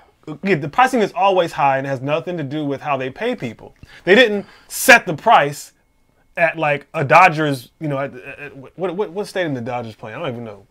I don't know what it's called. You know what I'm talking about? Dodger Stadium. Yeah. Well, like they didn't like open that stadium and set the prices according to how they were going to pay people. Yeah. They set the prices based on how much they can extract from people. It's just price gouging. Of course. And price gouging out the ass at the airports. That's basically what it is. And like a lot of people say, well, it costs a lot to run an airport. I'm like, oh boy. But okay, so I like where you went there with Ben Shapiro, because there was somebody else that kind of went to that kind of narrative too. And this woman's name is Mindy Robinson, and she is an actress. She's also a conservative host. She has a show, I believe, that she does on YouTube. I believe it's called Red, White, and FU. So on Twitter, she got involved in this conversation as well. And she said, "How did you think a croissant got to be $7? It's almost as if there's some sort of correlation between raising the minimum wage and inflation on goods." This is this is such an easy argument to squash. Where's minimum? The minimum wage right now is $7.25 an hour. That's the federal minimum wage. The last federal minimum wage hike increase occurred in 2009, summer of 2009. This is 2019. We're approaching almost a decade since the last federal minimum wage increase. Now, I'm willing to bet a significant amount of my money and assets. I'm willing to bet. I may be willing to bet it all that in 2009, a croissant didn't go for $7. I'm willing to bet that a croissant didn't go for $7 an hour. You know what? So I'm willing to bet. So if that didn't have anything to do with the federal minimum wage, because the federal minimum wage stayed put for about 10 years, but if the price of croissants went up, then it's almost like inflation has no correlation with the cost of goods. I'm willing to bet that you can not just apply that to bagels. I'm willing to bet that you can apply that to a lot of different things. I think so. I think so too. Goods, services, all of that in the last 10 years. You think there's been a hike? You think the cost of goods have increased while the federal minimum wage has not increased? Actually, $1 back in 2009 is worth less than $1 in 2019. Shocking, I know. That's shocking. I know that's shocking. It just amazes me how some of these people don't have an answer for our problems. They don't have an explanation for why the average CEO pay has skyrocketed exponentially, but your worker pay, your average laborer pay hasn't gone up in the same way. It's crazy. And you can't explain that. Can't explain it. Have no answer for that. Well, they got answers. They got whack answers. They got answers. They got answers. What you expect, man? They got answers. Like, we're not like talking about paying people more than their worth. We're talking about paying people their worth. A living wage. A living so that wage. They can take care of But see, basic necessities. A living wage that correlates with the increased cost of living. Yep. So it's not like, hey, you just said it. There's an increased cost of living.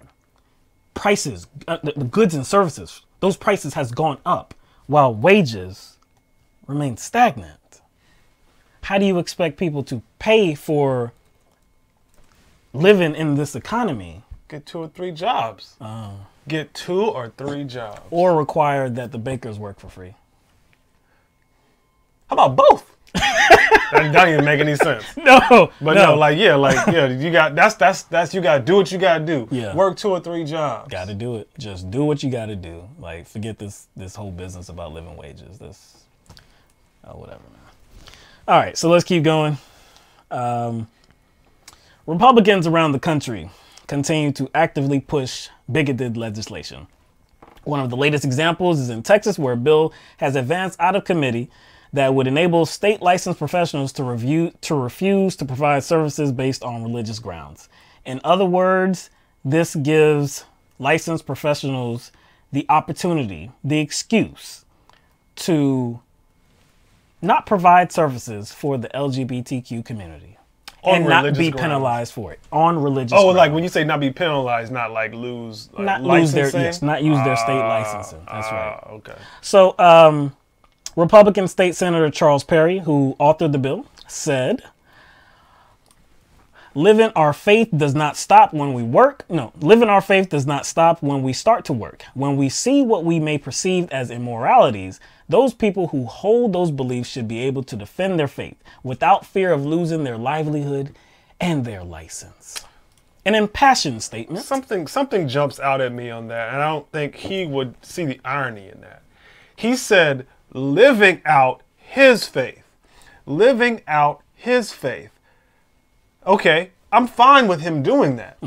But what he is doing is trying to live out his faith through someone else, through other people. That's not living out your own faith. If you don't want to, be gay, or you don't want to get gay married, or you don't want to do things that you see are a sin, then don't do those things. That's easy. That's easy. Well, the simplest thing not to do. I mean, not just Jerry Falwell, but like you can live those things out. If you don't want to eat pork, don't eat pork. Like, how far do you go? And that's in his Bible too. Guarantee you, he's not going to deny services to somebody who he knows is eating bacon.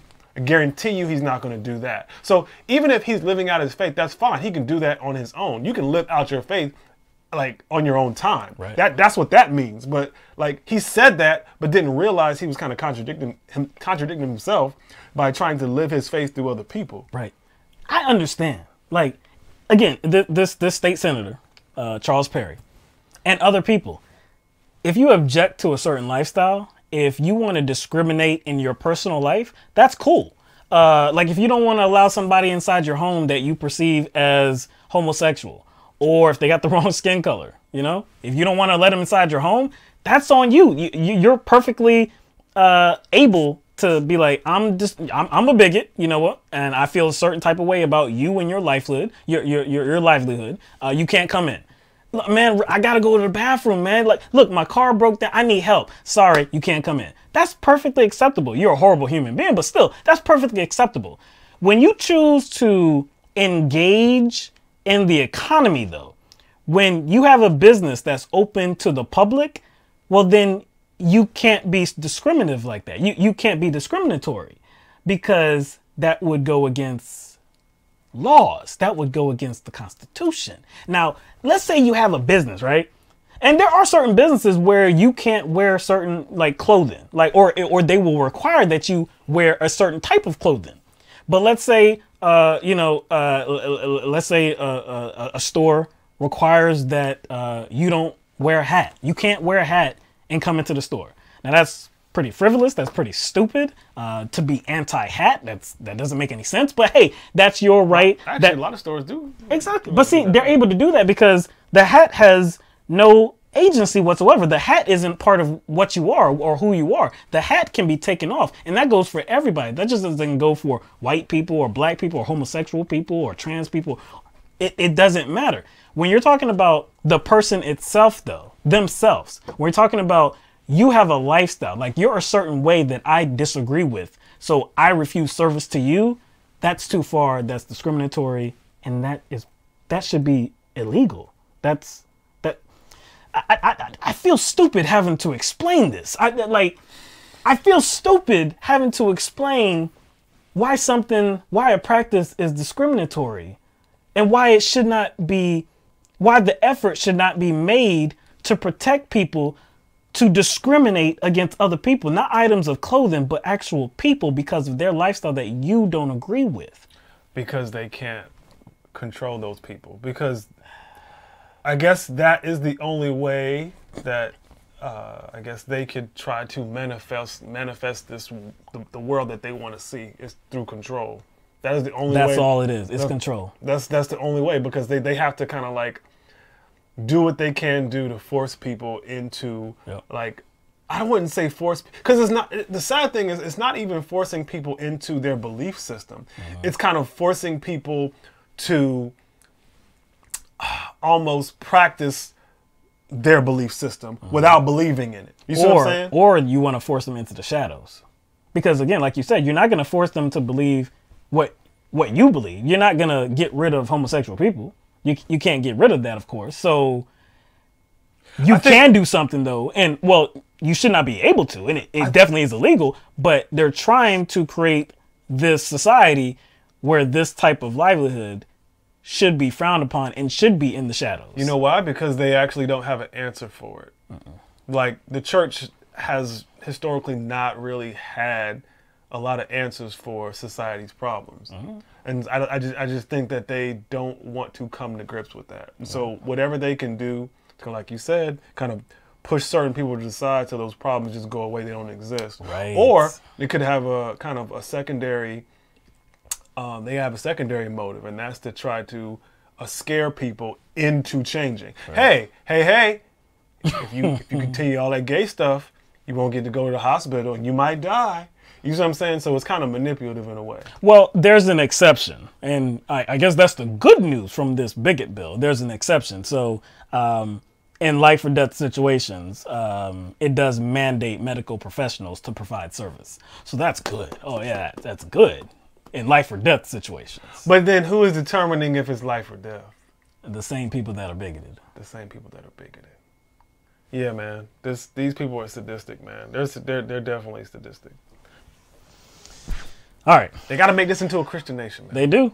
Because we were founded on Judeo-Christian principles. Which is oxymoronic. There's no such thing as Judeo-Christian, dog.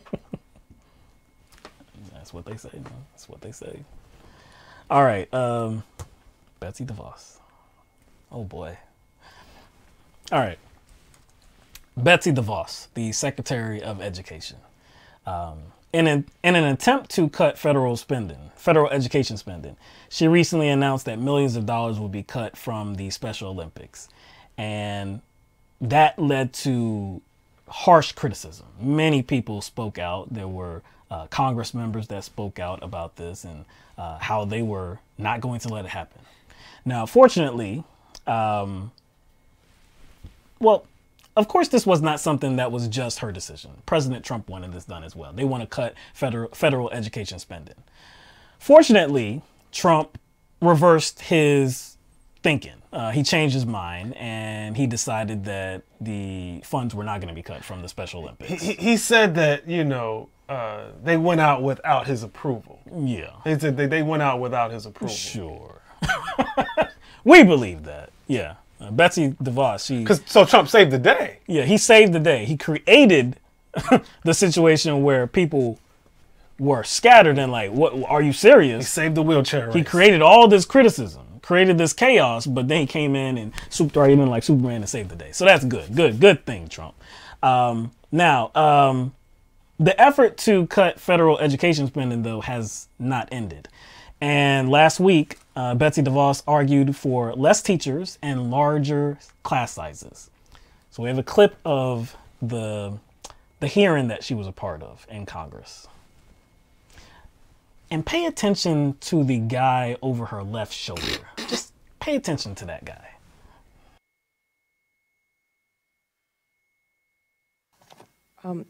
In your testimony, you stated the following, and I quote, "Students may be better served by being in larger classes if by hiring fewer teachers, a district or state can better compensate those who have demonstrated high quality and outstanding results." End of quote. This is contrary to decades of longstanding credible research like the student-teacher achievement ratio that actually recommended on average student-teacher ratio to be 15-1. So what evidence-based research do you have to back your statement? Well, that must be in my written testimony, and I would just comment to the fact that given education freedom initiatives, there are different kinds of environments in which students learn well. Some students can learn better with larger classes, with more students to collaborate with, to learn with, and others in smaller. Can you just cite what research you're using to make that? There's plenty of research that will undergird the fact that mandating a specific class size doesn't yield results. I would be happy to have, if you submit a question for the record, I will be happy to do so. The Congress member that was asking her questions is Representative Lucille Roybal Allard, who is a Democrat from California, and I feel for her. I really feel for her because I wouldn't want to be the person that's questioning Betsy DeVos because I know I'm going to get an answer just like that. You're going to get no answer. Mm-hmm. I think we are kind of, we can all put ourselves in a position of that dude that was sitting oh my gosh, behind her. I think that was all of our reactions. Everybody. But think about this. What is her position, Will? She is the Secretary of Education. Education. Top dog in charge. Education. Head dog in charge. I could use something. Top dog. I can do HNIC. Oh no. No, I'd say H. Yeah. Something else. HD. I say HD. Yeah, no, I have head to replace dummy. that. I mean, but the Secretary of Education came to a hearing without data to support her position. Without research.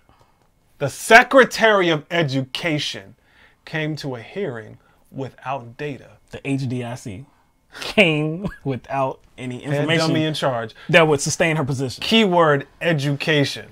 Came without information to a hearing. So she was not prepared for her test. She wasn't prepared for her test. She's the Secretary of Education. She knew what she was there for. She knew what she was going to be there for. She couldn't even like bring some fake data. Oh gosh. She couldn't even bring fake data because if she brought some fake data, they would have then had to kind of like do a recess, or they would have had to like reschedule so they can look up the data, see if it was valid. But she came to a hearing unprepared. She didn't even have the information to support her position, and she is the Secretary of Education. Yo, that's mind-boggling to me, dude. Dude, look, her position, her argument is she is advocating for less teachers and larger classroom sizes, more students per classroom. Now, there's been tons of studies on this, tons of studies, and like Representative Roybal Allard said, you really don't want these class sizes to be too large. the study that she was referencing, it recommended 15 to 1, 15 students to 1 teacher. In my daughter's classroom, there's 16 students. So it's about yeah, right. It's about it's that about to 1 student. Now, I don't need research. I don't need research to tell me that. I was talking to my wife about this earlier, and she pointed out that in daycare, for every 1 daycare worker, I believe there's a certain amount of kids that you can have. Like if you're only if you're only a 1-person operation, I believe you can only have like 4 kids. Now, like just having basic common sense, thinking about what it requires to take care of kids. Yes, but no research. No research. Just common sense. Like you kind of would figure that. Why? Why? Kids are a handful. Okay, so if you have less kids to take care of, more attention, more one-on-one time, more personal time with that kid, more engagement, that I guess that bolsters the learning experience. Also, when it comes to discipline, how much harder would it be to discipline 1 child if you have a classroom full of 30, 35 students, something like that, as in compared to 15, 16? Man, it's a shame that like Betsy DeVos is not thinking of any of that stuff. She's not thinking of any of that stuff. She's not thinking of But did you see how she tried to make her appeal though? You see how she tried to kind of like bribe her way out of it? Did you see what she did though? It was pretty slick, right? She tried to say that, well, now we could afford to pay teachers more. Did you see how she tried to bribe her way out of it? So because less teachers, it means that like we can pay y'all more. Higher incomes, less teachers. So y'all should be for this. I know the class sizes are going to be bigger, but y'all going to be getting paid. But then you would have a decreased workforce too. You have a decreased workforce, and you would probably have a high stress level. Oh yes, probably. Oh yeah. You would definitely have a high stress level as a teacher. I'm pretty sure teachers wouldn't want to sign up for a classroom with 30 to 35 students. Oh yeah, they would be jumping at the opportunity. You know, like these inner city schools, which have outdated books, a lack of funding, and these populated classrooms. You know, the problem with getting these students to learn, it's actually not the classroom size at all. Like the teachers don't have an objection to the classroom size at all. It's all about like the cooling system. It's about the overall size of the classroom. I'm talking about actual room size. Oh, I get it now. So it's not when they're talking about class sizes, they're not really talking about students. No. Oh, no. They're talking about like the square footage. They're not talking about the actual bodies that are in the classroom. No, they're not objective to high. But hey, let's give her let's give her a break. Because what Betsy DeVos wanted was a question submitted for the record. She needed a question submitted for the record. She needed a question submitted for the record, and then she would provide her answers. Oh, because apparently, an official hearing is not on the record. Apparently, it's not on the record. Apparently, they're testifying, right? She's testifying. She's testifying. Right? That's on the record. It goes on the record. It goes on the record. So that was a question asked on the record. I'm beginning. So it was submitted on. She submitted on the record. We're paying this woman, yo. Yeah. We're paying this woman. I'm beginning to think that Betsy DeVos might not be the best individual for this position. I'm beginning to think that. It depends on like what your vantage point. Yeah, it depends on what you think she's supposed to be doing. Right. You see what I'm saying? So Trump definitely might think that she's doing a good job, the best person for the job, because she's doing what she's supposed to do. Yeah, and I guess in general, her job description is cut federal education spending at all costs. Cut education spending and kind of divert that money to charter schools, something that her family just so happens to be invested in. just so happens. Coincidence, man. Coinky dink. Stop reading into everything, that's man. That's a coinky dink. But you're reading it. You see, you have that habit of just like you're. Come on, why are you going over there? Come on. That's conspiracy theory. I know, right? That's too far. I know. That's too far. Tinfoil hat. Tinfoil hat. My bad. Gotta put it on. All right, so we have one more story. We have actually a few other clips that we definitely want to show because they're crazy, and we're going to show those before the calls, but we have one more story that we want to get to. Leggings have become a very popular clothing item. Used to be that they were mainly used just for working out or maybe under another piece of clothing, but not in modern times. Especially women, they use this piece of clothing as their primary go-to. It's because it's comfortable. Yeah, it's casual. They wear it in all types of scenarios. It's just very comfortable, right? Mm-hmm. So not everybody is comfortable with that reality. So a woman named Marianne White wrote a letter to the editor in The Observer, which is a student newspaper for the University of Notre Dame, St. Mary's, and Holy Cross colleges. In her letter, White appeals to women who wear leggings and says, I have that quote for you. Leggings are so naked, so form-fitting, so exposing. Could you think of the mothers of sons the next time you go shopping and consider choosing jeans instead?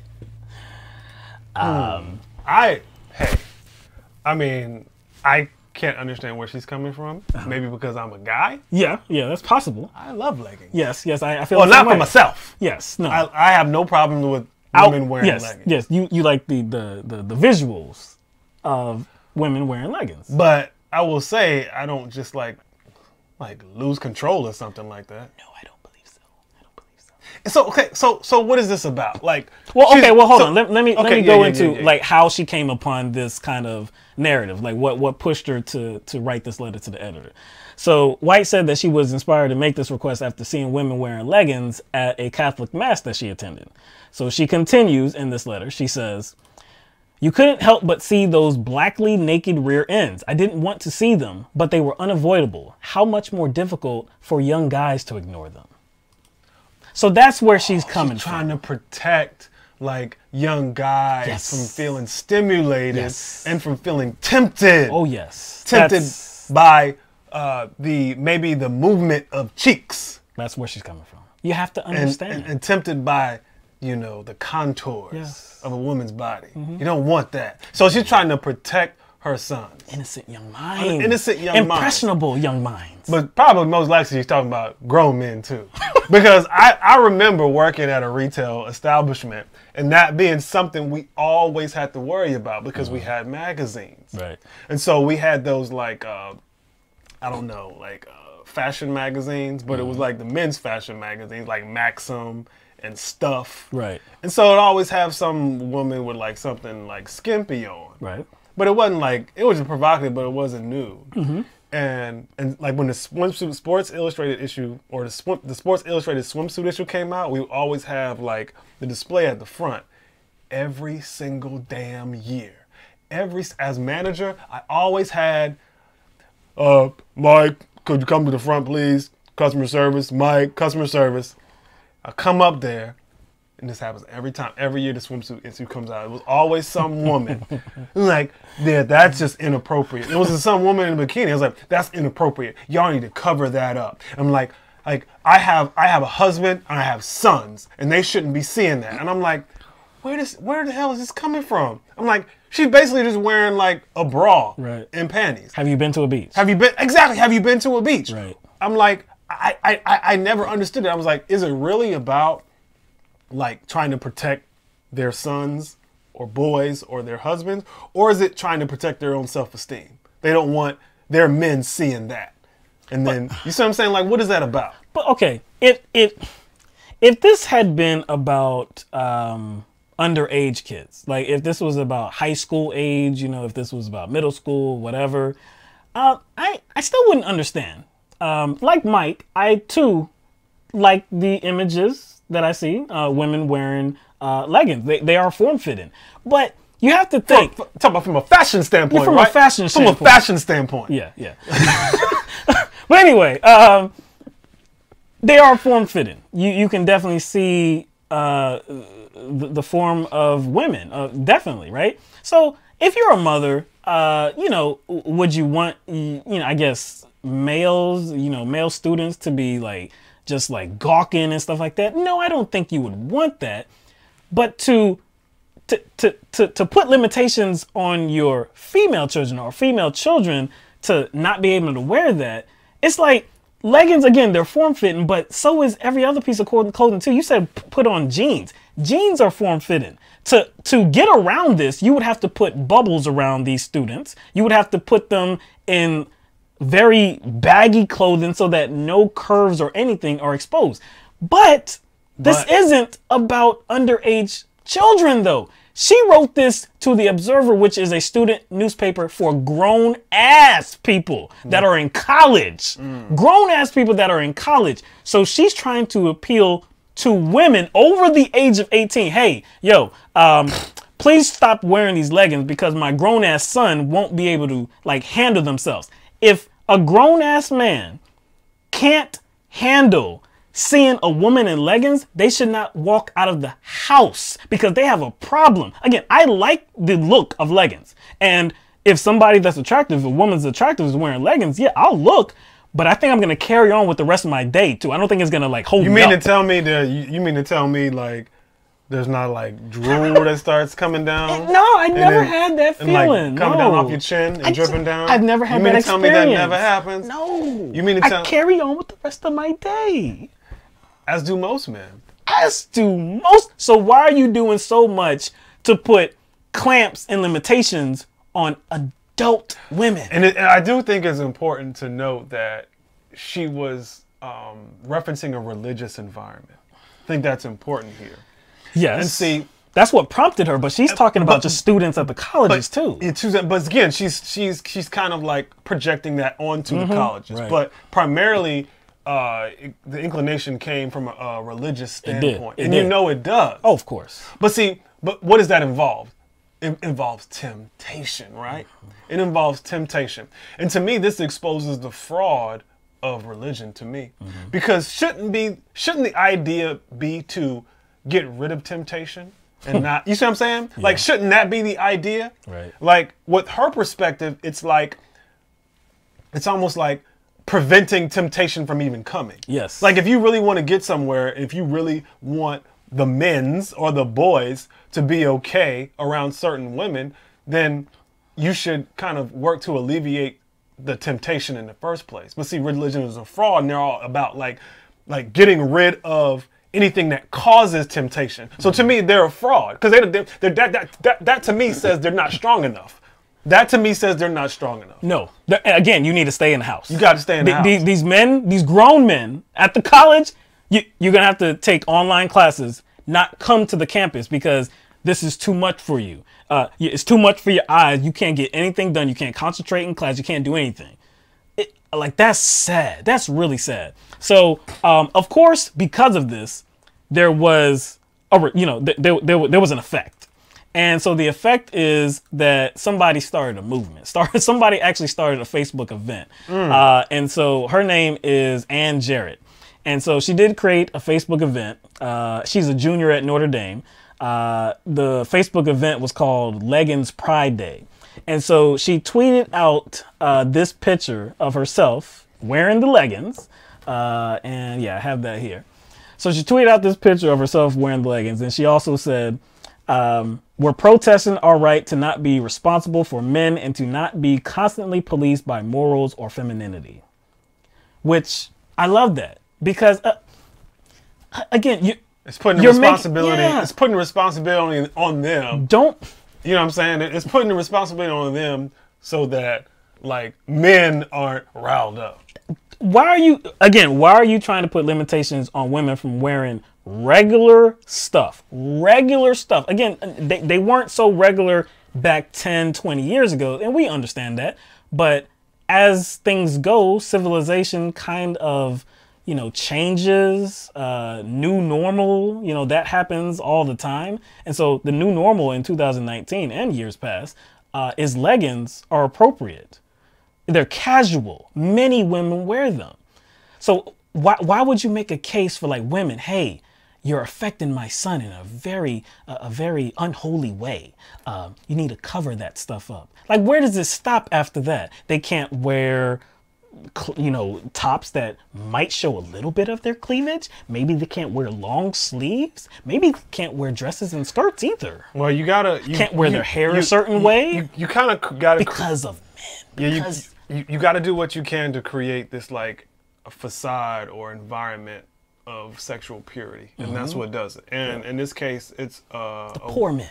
Yeah, it's a woman who is kind of, I don't know, carrying water for men who can't control themselves. Yes, you know what I'm saying. I think that's what it kind of boils down to. She wants to create an environment or a fake environment of sexual purity, and that's the only way you can do it is by suppressing women, because it's the men who are out of control. Women are responsible for male thoughts. Women are responsible for male thoughts. Men can't concentrate because you're wearing leggings. It's your fault for wearing the leggings, not the men who can't concentrate. Again, if there's a man that can't concentrate because of leggings, dude, you got to be a hermit from now on. You got to stay inside, because we're living in a society where leggings are normal. Now, again, I think we like that fact because, again, on a lot of women, they do look very good. I will not lie. They look very good. But I won't stop my daily routine because I see leggings. I just won't. But the thing about it, if she's triggered because of leggings, like, is she not going to take her husband or her sons to the beach? Or does she not think that other people are not going to take their husbands and their sons to the beach? Can't. Like, you see what I'm saying? Because there's actually more exposure on a beach. Can't do it. And not even just like when we're talking about regular people that you see every day, because that's kind of what she's focused on. Regular people walking around, or regular women. Regular women. Women walking around with those tights on, with those leggings. With the tights. But if you walk in any bookstore, any grocery store, any retail store like Target or Walmart, any place like that, and they have magazines, and most of the magazines, whether it be fitness magazines, there's women wearing like tight stuff to show off their body because they're fit in all those magazines. So, like, you want those covered up too? Look, we've reached a point in our society, if we're just talking about the United States, we've reached a point in our society where leggings are normal. Like, they're not like it's not a subject. It's just out there. It's just what it is. Now, let's say Notre Dame, St. Mary's, what was the other college called? It was Holy Cross, right? Let's say these colleges adapted a policy where female students, hey, you can just romp around naked. Nothing on. You can romp around naked. Now, that would be radical. That would be radical. That would be dangerous. Yeah, that would be, but see, it shouldn't be. But I can understand that it would be dangerous because of, you know, what they would be presented with. It shouldn't be, because again, it's not whatever they're doing with their body, whatever they're exposing their body to be, that doesn't give anybody the right to go touching it, to go, you know, violating it in any type of way. But still, naked would be radical. That would be radical because you could see everything. There would be nothing. There would be no garments on top of it or anything like that. Leggings?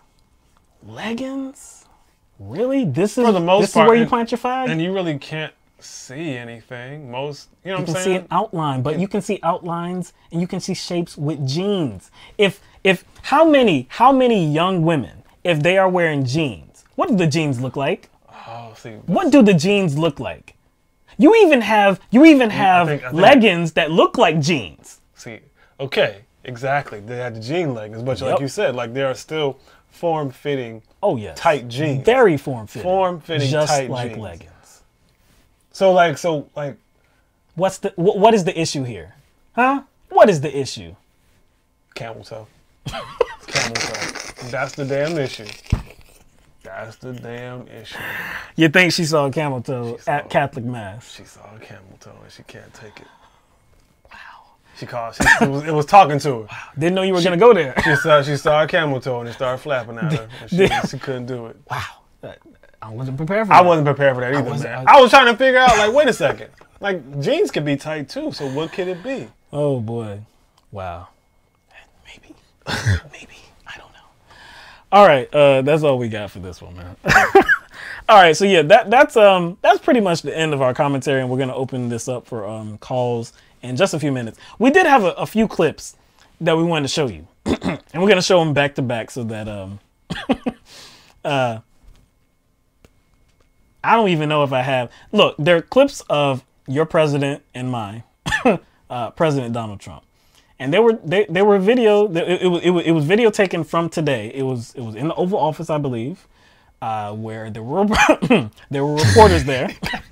No, you can't even get to this shit. There were reporters there, and Trump just made some fascinating comments. Would you say fascinating comments or? Well, one video is him making fascinating comments, and the other one was just him. I'm concerned. Yes. I'm actually concerned. Like, Yes. this is where my human empathy cuts on. Yeah. Like, not because I like the dude, but just in general, like, ooh, what's going on with this dude? Like, he needs to be like submitted somewhere. So anyway, admitted somewhere. Before we show those clips, I'm already. All right, before we show those clips, the number to call in is 669-900-6833. Please call in. We welcome anybody to call in. If you have a question or comment, we would love to hear from you. We'll get you right on the program. No problem whatsoever. Anybody that has not ever called into the show, please think about doing so. We would love to hear your voice. With that, we're going to play the first clip, okay? And this is President Donald Trump referencing the Mueller investigation, okay? I hope they now go and take a look at the oranges of the investigation, the beginnings of that investigation about the Mueller report. The Mueller report, I wish, covered the oranges, how it started, the beginnings of the investigation, how it started. The oranges, I was getting oranges. Yo, that's embarrassing. The oranges. That's embarrassing. Okay, so before we even go into that, because we'll talk about it a little bit, but before we even go into that, we're gonna play the next clip. This is not much better. Actually, this might be worse. This might be worse. I mean, Germany, honestly, is not paying their fair share. I have great respect for Angela, and I have great respect for the country. My father is German, right? Was German. And born in a very wonderful place in Germany. So I have a great feeling for Germany. I don't think his father was born in Germany. I think his father was born in New York, right? You think?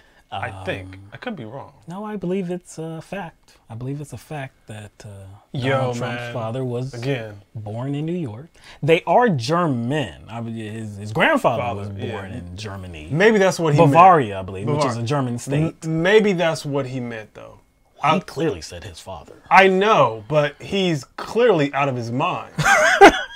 So I'm saying, like, I would give him a pass. Like, I think he probably meant his grandfather.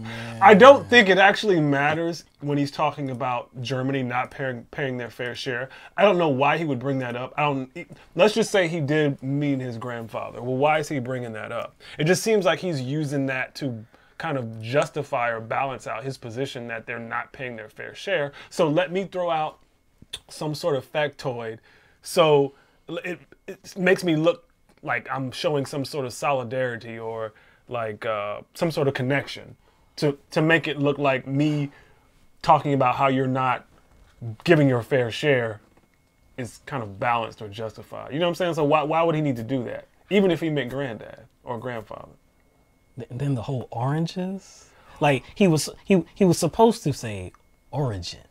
The origin, and you know what? And see, this is what I noticed about Trump. But he kept saying oranges. And politics aside, seriously, politics aside, that's concerning. Politics aside, that's concerning. I'm worried about this dude. Not really worried, but I'm like, I ain't worried like that, but just in general, there's something happening because like that's what I noticed. That's what Trump does is he is very conscious if he doesn't like pronounce a word correctly, so he will try to say it over and over and over again, so he doesn't like a fool. So he doesn't like a fool. So he will try to say it over and over again, but it just didn't work this time. He just kept trying to like. He probably surprised himself. He's like, I'm gonna try to say this again. Let me see how it comes out. And he just couldn't say it. He kept saying orange. Well, hey, you can be there. Look, there's the possibility of being tongue twisted. You know, definitely. It happened to me on the last show. I couldn't say authenticity. Could not say it. I kept. I just couldn't say it. But when you mean origin and you say orange, and not only once, not twice, but 3 separate times you said orange instead of origin. Oh man, that's concerning. Yeah, it's concerning. I can sit here to make fun of it, but that just seems serious. He really seemed out of it. Like he really seemed out of it, like mentally, and not like because he was tired or something. That might be something going on. There's something. Because remember when that time he meant to say school, and he said sklug. I was like, what? That is infamous at this that point. Wow. That was bad. That was years ago, too. Yeah, it was a couple years ago. He meant to say school. I forgot in what context, but he said sklug. Oh, man. All right, anyway. All right, so we got our first caller. We have a couple calls actually waiting. So let's get them on the air. Make sure. Let me see. Let me cut that off. All right. All right, so let's get the first caller on the program. It's coming from the 423 area code. Caller, you are on the air live with LTMB. Oh, hello. I don't know if you can hear me because I pressed the mute button. Yes, we can hear you now. Oh, good. My name is Maggie, and I am from Tennessee, and I really like your show a lot. I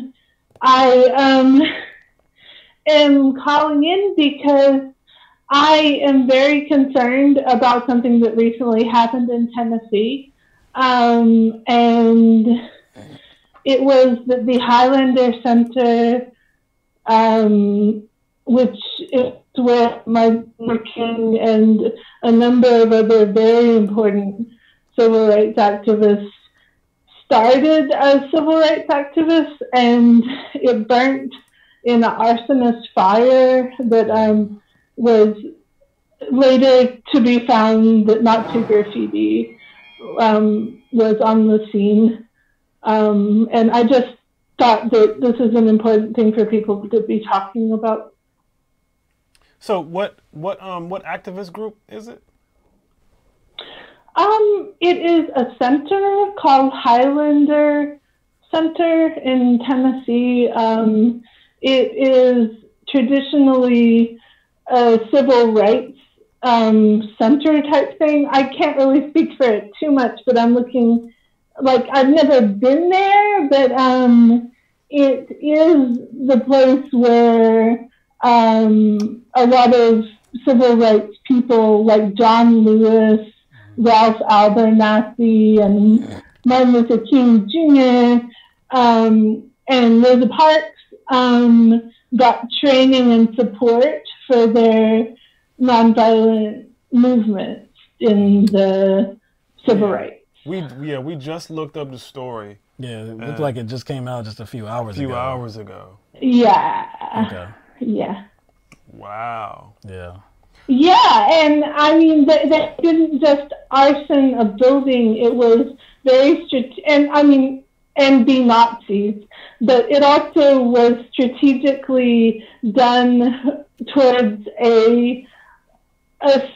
like the specific building that they chose had all these archives that are gone forever, and nobody died in the fire, but like nobody got hurt, but that's pretty bad historically. It says that there was a white power symbol. The acting spokeswoman for Highlander, Chelsea Fuller, said that looks like a tic-tac-toe board, but it's connected to a well-known white power movement.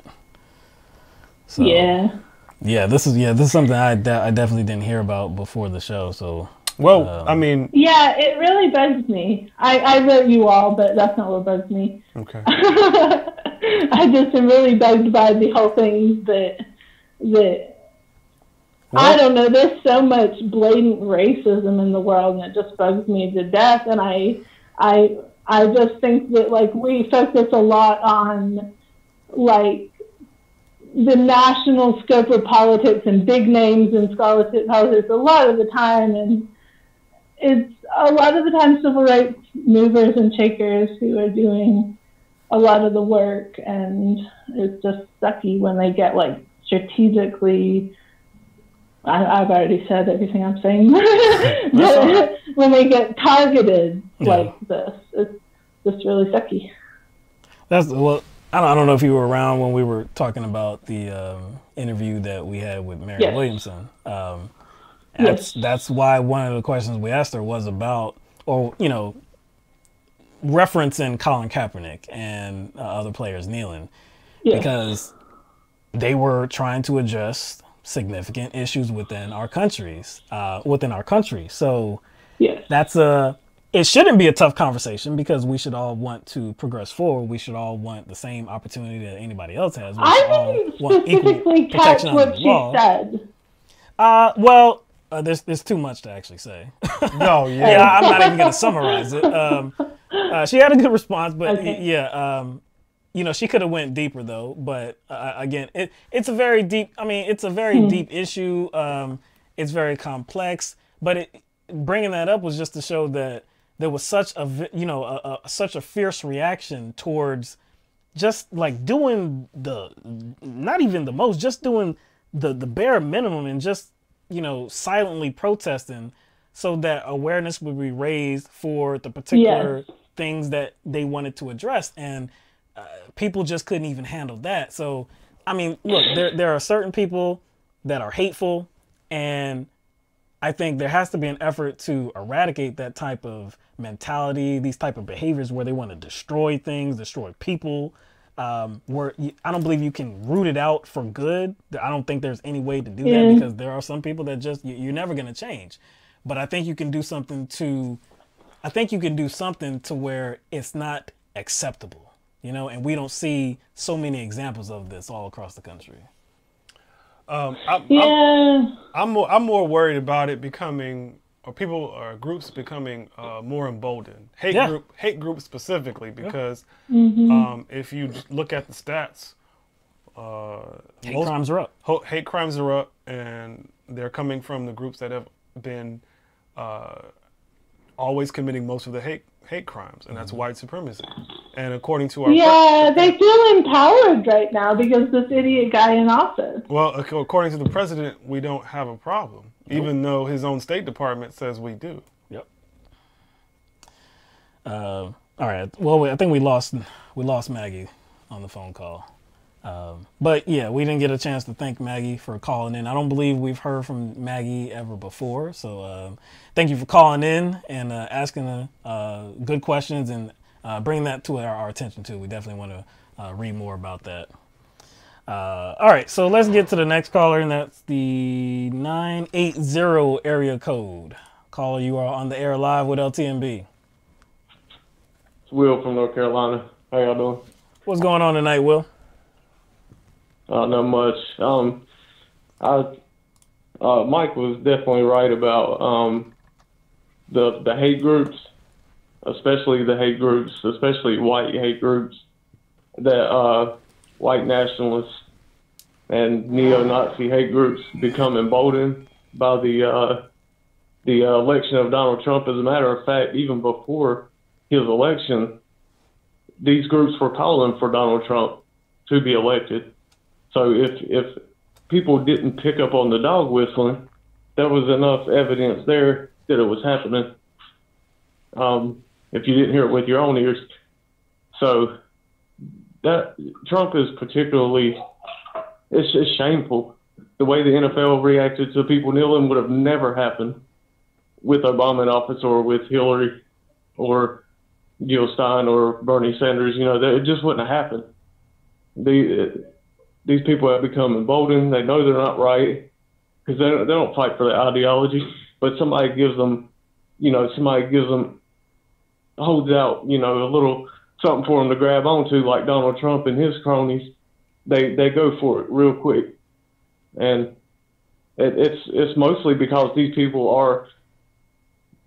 are being, it's mostly because of their economic situation and the way they're being screwed. And so they're very quick to jump on a bandwagon that's pointing out, that's scapegoating people, especially minorities. You scapegoat minorities because you have them outnumbered 10-1. It's nothing. It's cowardly. There's nothing brave about it. Nothing courageous. It's cowards. I can see it, possibly, and being about their economic economic situation, but I want to throw something out there, Will. It's not just that, but that's a large part I understand, but if that's the case, right? Like, we have to look at, like, what's the determinant factor? And I don't think that's the determinant factor. I think it's more important to look at what the determinant factors are. But if that were the case, then how come there are white abolitionists? I ask you that.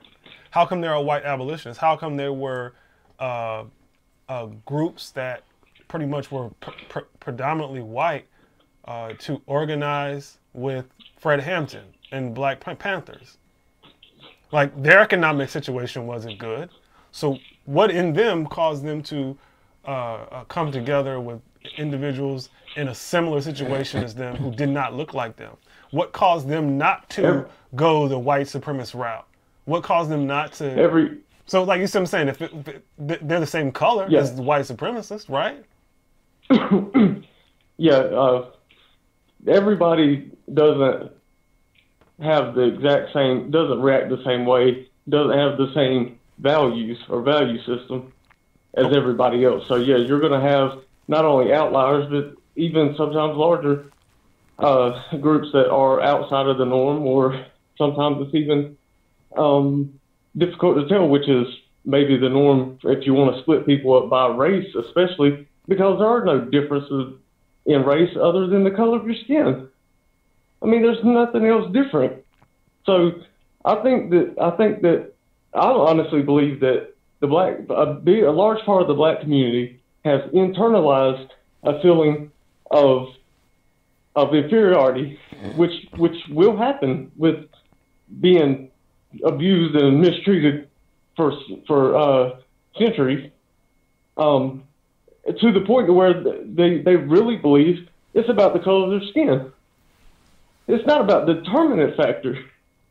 It's demagogues coming in and making sure that they tell their people what they want to hear to get them to do what they want to people they want to screw over. Well, that was making sense. Well, maybe they're I agree with your earlier point about. I somewhat agree with your earlier point about you were making about the NFL and about Trump as a whole and emboldening white supremacy, and that's definitely true. And the way the whole thing went down with the kneeling, I don't think would have been the same had you had somebody like Hillary Clinton in the office, or Barack Obama. I don't think it wouldn't have went down like that. No, I don't think it would have went down the exact way, but I do believe the owners would have had the same feelings as Donald Trump does, and they would have been sort of like, well, we don't want this, and there would definitely been fans that have been, that would have been calling for them to do something about it. But Trump did add so much more in the NFL anyway that needs to be rooted out. Yeah, Trump added a whole nother flavor to this, and he pushed the narrative much farther than would have happened if he was not there at all. So you go ahead. Yeah. Oh no, definitely. I really don't really have a lot to say. I don't know. I just think that for the most part, if you think about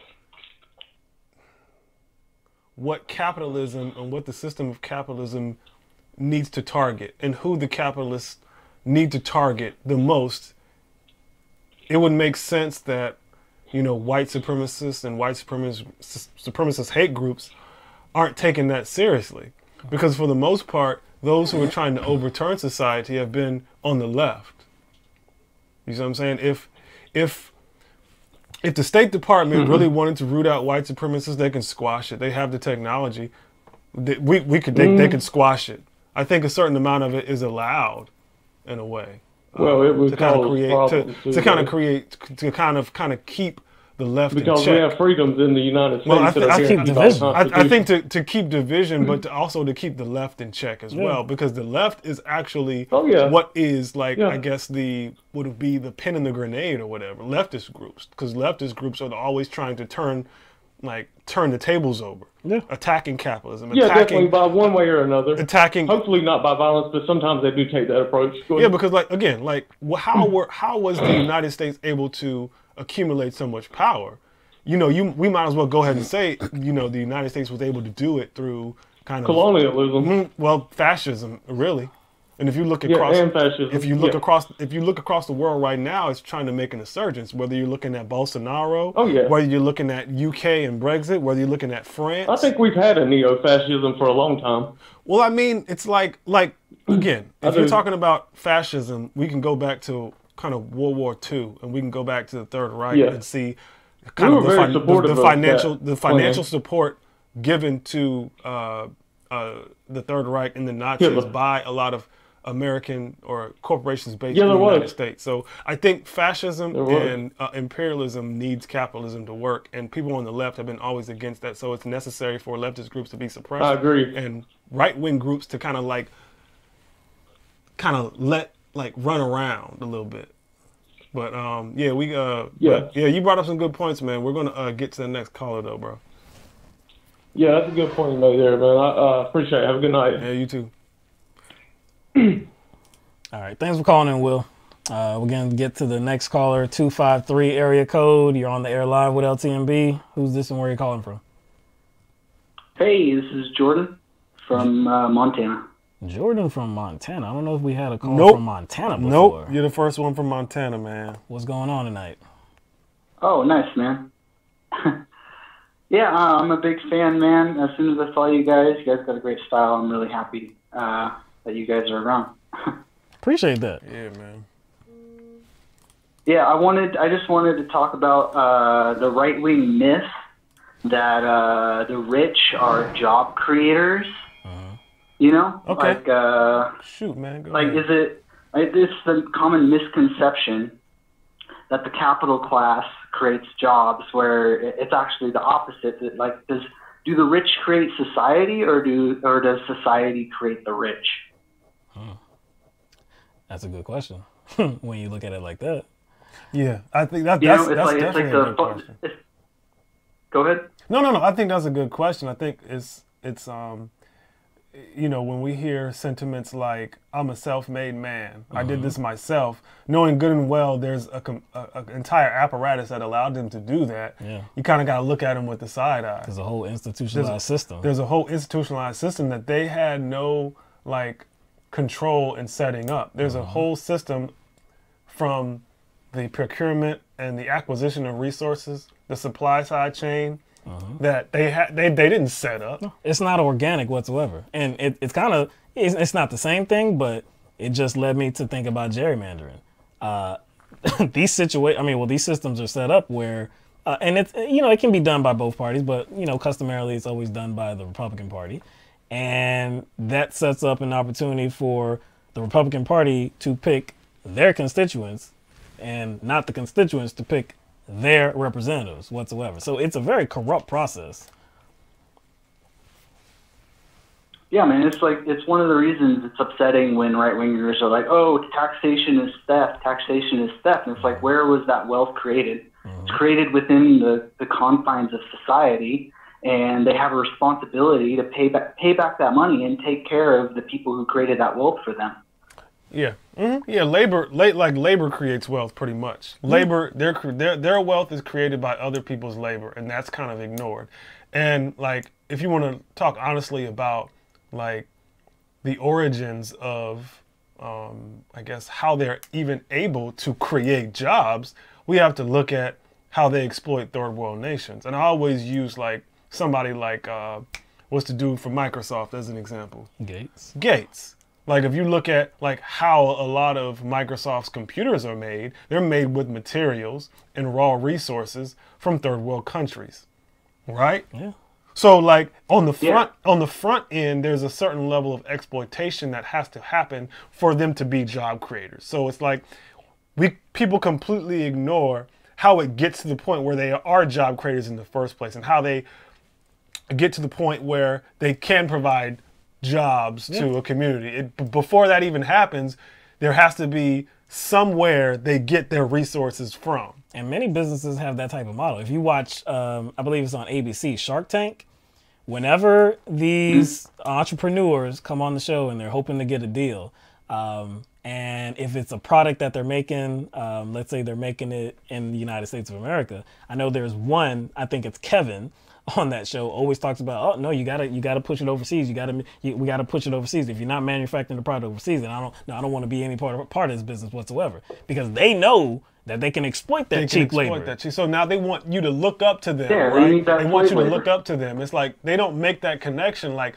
I'm rich, and I'm able to accumulate this wealth because there's people over there that are being exploited. So like the trade-off is like, hey, we create jobs over here, and you can have, you know, a nice lifestyle by the wages we pay you. Don't worry about what happens over there. You can't say nothing about what happens over there before the jobs come. Right.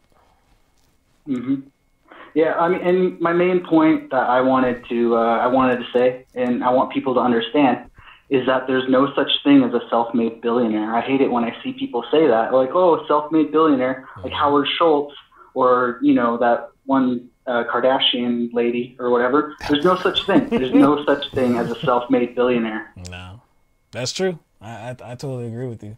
You know, look, whenever I see, of course, I know the history of this country, and I believe I was watching something on TV, and I can't remember what it was, but it was about farms, you know, and it was about, you know, these people that had farms, and, you know, they were trying to grow their businesses and this and that. And, you know, it was in the South.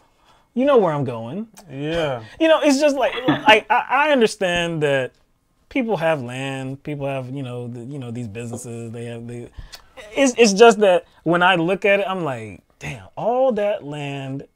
And customarily, it's, you know, it's a bunch of white people that have this land, and it's like, you didn't get that just, you know, it wasn't like you worked for that. You know what I'm saying? This was passed down to you. And I'm not saying that, I'm definitely not saying that white people don't deserve to have land. I'm definitely not saying that. But I'm just saying that when you look at, no, I'm not going to go that far. But when you just go back and you look at history and you look at the opportunities that were afforded to white people, and it wasn't the same way for other people, darker skinned people.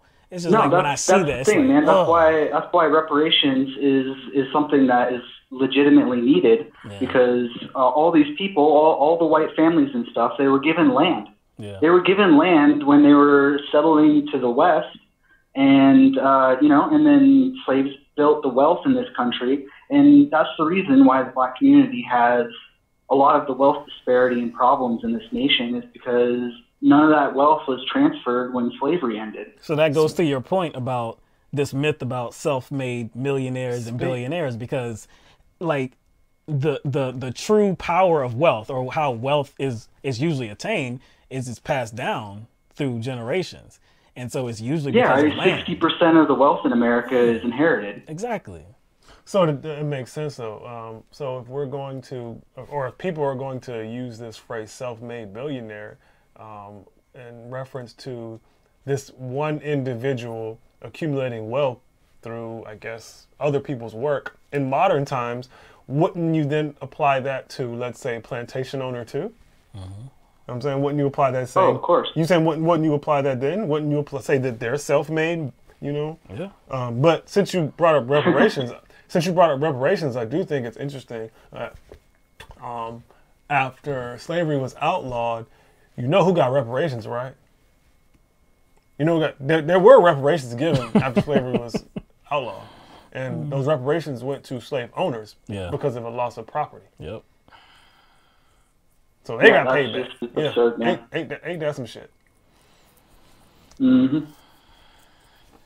That's the way it goes, man. Yeah, man. I'm a big fan. As soon as I saw you guys have a great style, and I was like, man, these guys have the potential to be a big channel. I've been promoting you guys on all the lefty channels, and you're gonna have to get used to this voice because I'm gonna be calling in a lot. Yeah, man. Hey, we want you to, man. Definitely. We can use another caller. We invite more people to call in, but I think this is the first time we heard from you. Yeah, because Montana. I don't think I've heard Montana before. But yeah, we appreciate you trying to increase our reach, calling in, being a part of the show, man. We really we're really appreciative of it. All right, thanks a lot. You guys have a good one. All right, you too, man. Bye. All right. So we don't have any other callers waiting right now. So we did see in the chat that Gene wants to call. So I believe now would be a good time, Gene, if you're listening. It would be a good time to call. We're ready to accept that call from you. Even though, there's always something we have to change, I believe, with the host audio settings. So we're gonna have to look at that. Yeah, we haven't done it in a while. Yeah. I saw someone in the chat kind of respond to the point I made about abolitionists or those who kind of gathered in solidarity with like the Black Panthers. I wasn't making a comparison. I wasn't comparing their situation to Black people. My point in bringing those people up was to ask Will, the caller at the time, how come they didn't go the same route as white supremacists? So I wasn't comparing those people to, I guess, Black people. Obviously, the situations are different on average. The situations for a white person in the 50s and 60s was definitely different than that of a Black person. So I wasn't comparing those two groups. I was actually comparing them to white supremacists and why, if they had economic issues that they were dealing with, just like those white supremacists, how come they didn't go that route? So I wasn't comparing them to Black people. I was comparing them to white supremacists. All right. So we have Gene on the line, and I don't know if we're going to be able to hear it. We're going to have to test some few things. Yeah, we're going to have to test some things. Hold on one second. Oh, yeah, we get you. All right. Hold on. Say something again, Gene. No. All right. Go ahead again. Hi. Can you hear me? I think everybody can hear you. Let me just confirm that, though. Somebody, if you can hear Gene, please confirm that for us. Oh, snap. We didn't have to change anything. Okay. All right. Good to hear from you, Gene. Maybe the last time she called, we had the... maybe so. We had the OBS. We already changed the settings or whatever. Yeah. Okay. All right. Well, good to hear from you, Gene, once again. Thank you. It's been a long time. It's been, I think the last time I called in was in December, and I think in December I made I said I was going to reciprocate and create a song, and I did way back in December, but I haven't been around, and I was traveling or at the beach and all these things, so it's my first night really that I could call in. So one of the things that maybe the newer people in the chat don't remember, don't know. I remember way back when I was speaking to you all, maybe over a year ago, one of the things you had said was it's also a place to share things. And Mike had created some music, and I said I would reciprocate. So I have. So you wanted, this is the unveiling? Is this the unveiling of this creation? Yeah, I have to explain a little bit because, well, I wrote it way back, I think in December. I didn't write down the date. I wrote it like in one night. And I have a friend, but he's down at the beach, who put it to music with guitar, and we have rhythm, and it's like bachata. I don't know if you're familiar with Latin rhythm. Yeah. It's like it's a Latin dance. It's like side to side, like 3 steps side to side or something like that. Yeah, well, we're still messing around with it, and unfortunately, I haven't been able to get back with these guys for a while. And then today I thought, I'm going to call in. I'm here. I think I have internet. And then I'm thinking, I can barely remember the tune, but I will try. But I wrote it first in Spanish, and then I translated it into English, which is hard because it is a song in Spanish, so it's very different the style. But I can tell you, I wasn't shy all day. Now I feel shy. I don't know why. Okay, but so when you translate, as you know, in another language, well, the style in Spanish and Latin music, we do a lot of this kind of, we do this depending on the style, right? And so it fits with the Spanish version. And I don't have my friend here with the guitar, but basically, okay, so outside my door, in my little house here in the forest, I have these lilies that are big white lilies, and they have this incredible scent that emits only in the night, because the night moths and the bats and things come to pollinate. And they're just that day I was writing this huge smell, so that's part of this. And then in Spanish, when we say libre, it means free, but not the kind of free that means like you don't pay for it, meaning free. Like liberation, liberated. Yes, yeah, exactly. So those things, so liros are lilies. And anyway, so I will only sing a part of it in Spanish because I'm not sure I have the tune right, and I feel shy anyway. And I'm not a singer. I can sing. I can carry a tune, but I'm not a singer. So it goes like this. Okay. It was, ay, ay, ay, mi amor, mi corazón. No, that's not it. Oh, I don't remember the tune, but it's el aire es libre, libre sobre el mar, través la arena de playa, entre los liros cuando paso.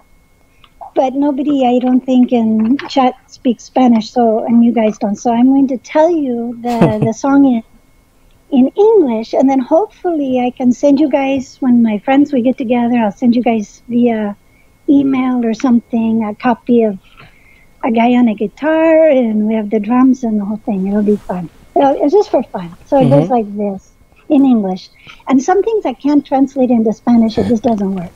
So it goes like this. Mi amor, mi corazón. The air is free. Free, it moves over the ocean, across the sands of the beach. It moves to the lilies as I pass. I bring you a lily, a gift I plucked as I moved your way. The air brings the smell of you. It makes the flower forget, drunk with forgetting. I breathe in the scent, your fragrance, remembering your hand so strong. Remember the curve of your shoulder, the sound of your voice. Slowly my mouth moves over your body. So slowly we believe time stopped. Mi amor, mi corazón, the air is free. Free, it moves over the sea, across the sands of the beach. It moves through the lilies as I pass. Tonight the lilies sleep, and I don't sleep. Only the slumber of clouds moving over the sea. So that's the translation in English. So it's better in Spanish, and there's all these ooh, yeah, yeah. It's kind of, it's fun. So anyway, I kept my promise, and I'm sorry it took me so long to share it with you. But there it is. I hope you enjoyed it. What you think about that, Mike? Well, think about that. That was the best call ever, actually. But I'm gonna cut that section out. I'm gonna cut that section out. Oh, from the live stream. From the live stream, right? I'm gonna cut that section out. That little one piece, right? And then kind of use that to go to bed. That's what I'm gonna go to bed with. Yeah, like I said, I don't sing, but we sing here just for fun. So when I get my friends together, we'll record it so you can hear the rhythms and the ay, mi amor, ay, ay, ay, ay, mi corazón. There's things like that are fun. I interject all the different sounds, and it changes it completely. But I am happy with the letter, and Mike, you are the muse who brought that out of me. So thank you. To see this dude's face.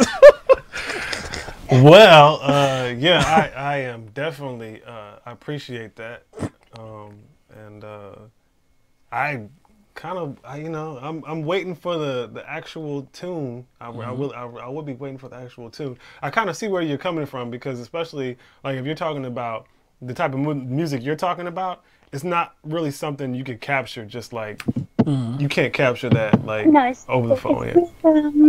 And like the guitar is the drum. Yeah, and with this, like when you're talking about like the structure, the sentence structure as well, that's a little bit different, right? Isn't like the verb and noun placement a bit different in Spanish? Oh yeah. It's so different, and it was interesting for me to translate because to me it's more beautiful in Spanish, but like when I say slowly, my mouth moves. I'm sorry if I embarrass you, but hey, this is no, I was not embarrassing at all. My mouth moves over your body, so slowly we believed time stopped. Es despacio va mi boca. Very different, right? Sobre tu cuerpo, tan lento creemos que el tiempo detuvo. And I just think it sounds more beautiful in Spanish. I don't know. No, I mean, it actually does, because I don't think like language is static. I do think that along with culture, I think a mindset goes into creating a song, or not just a song, but a language. So I do think there are certain words and certain type of phrases and just poems, songs, everything that gets created in one language that it's hard to translate into another language, because there's a different kind of feeling that goes into it. There's a different kind of energy that goes into it. There's a different kind of energy that goes into just language in general. So, because it comes directly from the human spirit and the human consciousness. So there's a lot of things. And I'm more comfortable in Spanish, so the rhythm of the language, I can pull it out.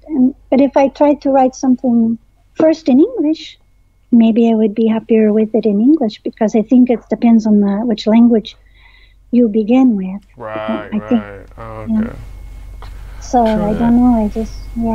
So, and one of the things in the past I had said that I really like is to sometimes focus on things that people are doing that they're positive. And this one little short one is that the League of Conservation Voters defeated Trump in court over the offshore drilling. So right now they can't drill again in the Arctic Ocean and portions of the Atlantic. So they'll challenge it in court. But I was so sad to hear about that, and I heard today that they were blocking it.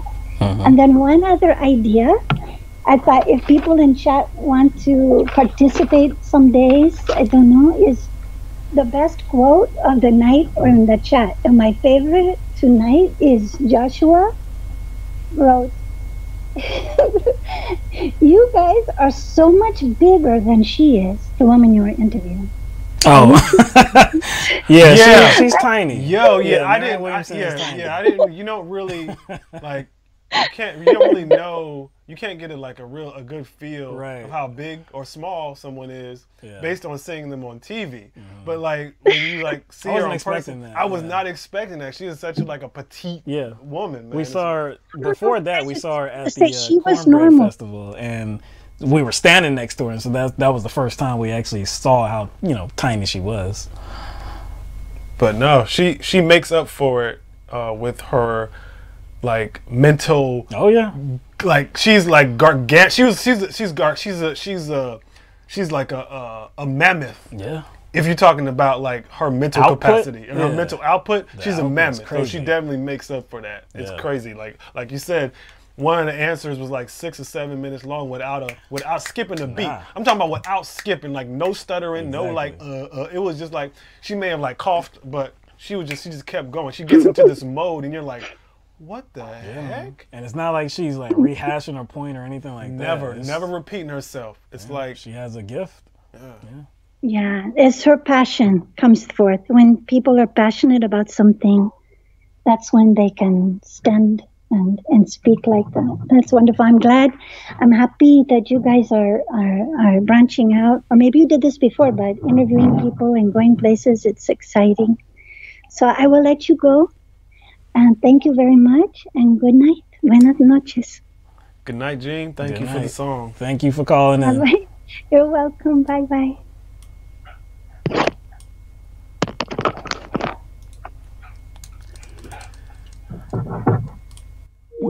All right. How you feeling? I'm feeling good. That made my night, man, right there. That made my night, man. I saw a lot of people in the chat saying she sounds cute. Oh, yeah. I almost had to get out of my own head when she was talking about, bodies and stuff. Yeah. But, hey, what is it? Rub you on the shoulder? This and that. Yeah, man. Oh, hey. I never make requests, but there's somebody else I would love to call in, because she got that. She got an attitude that I want to see. I want to hear live. Lisa, boy. Yeah, where you at, Lisa? I know you got something to say. It's like, most of the people that, chat a lot or get involved in the chat do call. Like Jean, she's all up in the chat, so she calls. Will's all up in the chat. He calls. Snork is all up in the chat. Yeah. He called. We haven't heard back from V. Yeah, but usually the last 2 times usually that she's called, we haven't had that much time. We haven't had that much time for her because it's been at the end of the whole call-in, I guess, time frame. But yeah. Even what's the World Debt Now? He's called in. That was a long time ago, but you know what I'm saying. Yeah. But I'll be interesting. I just want to hear her go off on something. Yeah. Maybe one day. Like I want to hear the voice. Yeah. 'Cause I see it in the chat and I see it on social media. But I believe Sharon's called in. Sharon's called in. Sharon's called in. Kane X. No doubt. Kane X. We got some more kind of recent people that have been calling in consistently, like Kane X and then Rashid. Who else calls in? Of course, Tony. Philip calls in. Philip. Yeah. Can't forget Court. Yeah, no but doubt. Yeah, we haven't heard from Court in a minute. Yeah, about 2 weeks. Yeah. But I wonder what Court's up to, man. I needed a Court report. But yeah, everybody that participates tonight, calling us in, asking us questions, having comments, thank you very much. That was Maggie, Will, Jordan, and of course Jean as well. Thank you all for participating and getting involved with this program.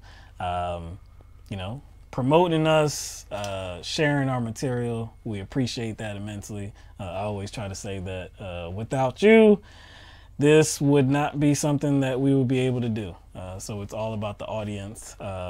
We also have some contributions in the chat section as well. Tara May, I don't know if I've seen that before. Hello fam, Will's hairstyle look like you're balding. It's called age. It's called age, but it is twisted freshly too though. And usually, there's some gaps when it's twisted freshly, but it is called age. Hey, it's called age, man. Aaron McBride, you guys are great and I'm glad I found you. I don't believe I've seen Eric McBride either. Nope, I've never seen that name. Yeah. Not spelled like that, at least. Jordan Fay, mentioned you before. Keep it up. Have and will continue to promote you. Thank you very much. And Jordan is always the one that says in the chat section, hey, everybody like the stream, and what are you doing out there, man? Like the stream. So definitely, because we be forgetting. Yeah, I forget all the time. So please heed that advice. We would love for you to like the stream. We don't just want you to be here listening. We would love for you to get involved in some way, mix it up in the chat section, call us up, like it, share it, all of that. We appreciate that all. And of course, Gear Randon, who is very familiar to us, always supports us, always gives us some contributions, man. And look, we can't thank you enough, everybody. I see you, Lisa, trying to get out of it. I don't care how you sound. You know what I like about you. So I ain't talking about that. I don't care how you sound. I care about your points. You know me.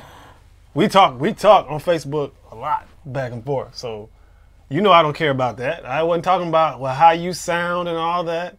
I know what you bring the heat, and that's all I care about. So you bring the facts, you bring the heat. That's really all I care about. So I'm gonna try to get out of it. I see you. All right. So I don't think I see anything else we have to address. Yeah, shout out to all of our patrons on patreon.com. Definitely want to mention them. Every single month, you contribute to, or contribute, contribution. I always mess that up. Anyway, but you always contribute to our, to what we do here, LTMB Live, the whole platform. Every single month. We need more. We definitely need more. I'm still like, I forgot who it was that told us about that, about Kyle Kalinske raising like almost 100. Almost 100,000. Now, Kyle Kalinske has way more of an audience than more, ours, way more subscribers, but still, that's crazy money. $97,000 for a new studio and equipment and all that. That's crazy. We definitely could use. Look, I would look. You know what's very good. We didn't have any hiccups tonight. That's very good. I don't know exactly what happened to why we didn't have any hiccups with the stream. 4 or 5 shows in a row, we were losing our feed. Every single show. So in this show, we made one change, but I don't know why that would do anything. And like I said, we did some testing over the weekend. We did some testing yesterday. We did some testing earlier today as well. And it didn't seem to, act up or anything like that. But we've done that before too. And then when we got to the show, it was a nightmare, So I don't know exactly what's going on. It's a good software program, but there's definitely something that's better. But I think I've said this before. It's thousands of dollars, multiple thousands of dollars. Because first you sent it wasn't the right one. Yeah, I think when you sent the first, you said, I was like, that's not the right one. Because what happened was, I asked you how much it was, and you told me, and you looked it up. You were like, no, I was wrong. I was like, God. Yeah, because I was like, there's multiple options when you're picking encoder software, multiple different options, and we've been through. I mean, this is I think this is the third thing that we've tried. The first thing did not work because it was taxing on the CPU. It just did not work. And then the features weren't that great either. Then we tried the free stuff, OBS, which was, it suited the purpose, but we couldn't do certain things that we wanted to do, especially integrate somebody that calls in a video interview or anything like that. And that was kind of like one of our kind of main objectives when we went to the live format. Right. So we did this. Paid hundreds of dollars for this, and it's it's good, but like I said, to really get into another step in the process, man, like I said, that I think it's called, I'm not even sure how to pronounce it. Epiphany? I think it's Epiphany. I don't know how to pronounce it. Yeah, I think it's Epiphany. But like I said, it's thousands and thousands of dollars, but I'm sure it's worth it because it doesn't drain anything from your CPU. It's all a standalone product. It sends the feed out wherever you want it. It's great. It's great, but it's for the big boys with some big boy money. Mm-hmm. Big boy money, man. I remember one time you sent me I think it was like a link for those little packs that they have. Like sometimes you'll see them use it like on sports networks and news networks, so the sound, so they can walk away from the desk. Right. Because you ever see when they take off their jacket and their suit, you see and that all pack. this stuff. I think you sent me the pricing to that, and I was like, God. Equipment is. God.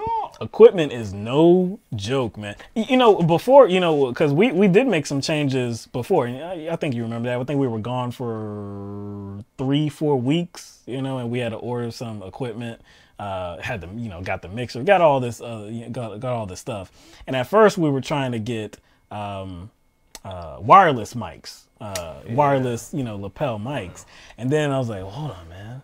We're not going to be out in the field or anything like that. That would make no sense because, of course, wired mics will, work far better. There's not going to be any interference or anything like that. It's not going to go out. You don't have to deal with distance or anything like that. So wired mics is the way to go. So I'm thinking, man, these prices for the wireless mics, those were in to the hundreds of dollars. So I'm like, wired mics? Oh, yeah, that's going to be much cheaper. Nope. We got a good one. But there are ones that are hundreds of dollars more. We paid at least a few hundred for these. And like I said, man, equipment is paramount, and it is expensive, man. This whole thing, and really, we're still kind of, new to this process. Really, it's not like we came from a background of studio and producing, media production. We didn't come from any of that, so this is all a learning process, and we just try to keep better. We just try to keep getting better and better at it, and just trying to, upgrade as the funds allow. As the funds allow. That's all we can do. But we appreciate everybody that's with us for this journey, and appreciates our reporting and our commentary and all of that. Like I said, wouldn't be anything without you. So, oh, we did have a few videos that we wanted to show you. I know we lost a few people because this is the gosh, oh yeah, we got a few videos to show you. I forgot about these. It doesn't even really need much commentary. I totally forgot. This junk is crazy. Yo. Well, I'll let it ride. So then I'll say something. Just a quick setup. So Michael Gordon, okay, he's the one that put these videos out on Twitter, and he is a reporter down in El Paso, Texas, ABC 7, and he was covering Beto O'Rourke's rally in El Paso, Texas, and this was just recently. So there are a few videos that he posted to Twitter of this woman. So I'm just gonna leave it at that. Show you the video, and you can see how she acted. Okay, all right. Let me see where the video. Okay, here it is. There's two videos. All right, so this is the first one. News, hi fake news, hi fake news, fake ass news, fake ass news, fake. Y'all are fake. You're fake. I might have to make a song with that. You're fake. You spread fake news.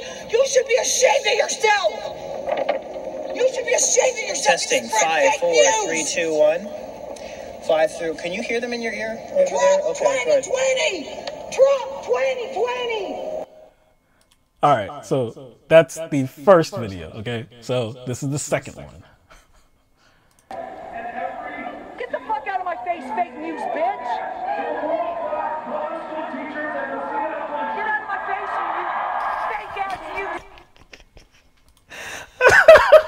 Get out my face, you fake news, bitch. Yo.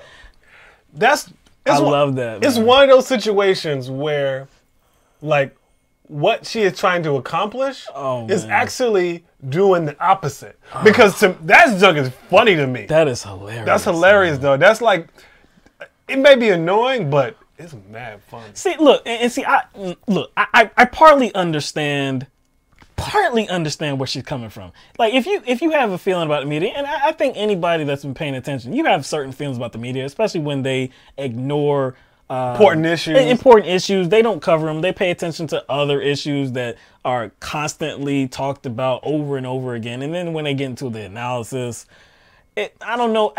Sometimes you could say they lie, but then sometimes they just are very, very misleading, right?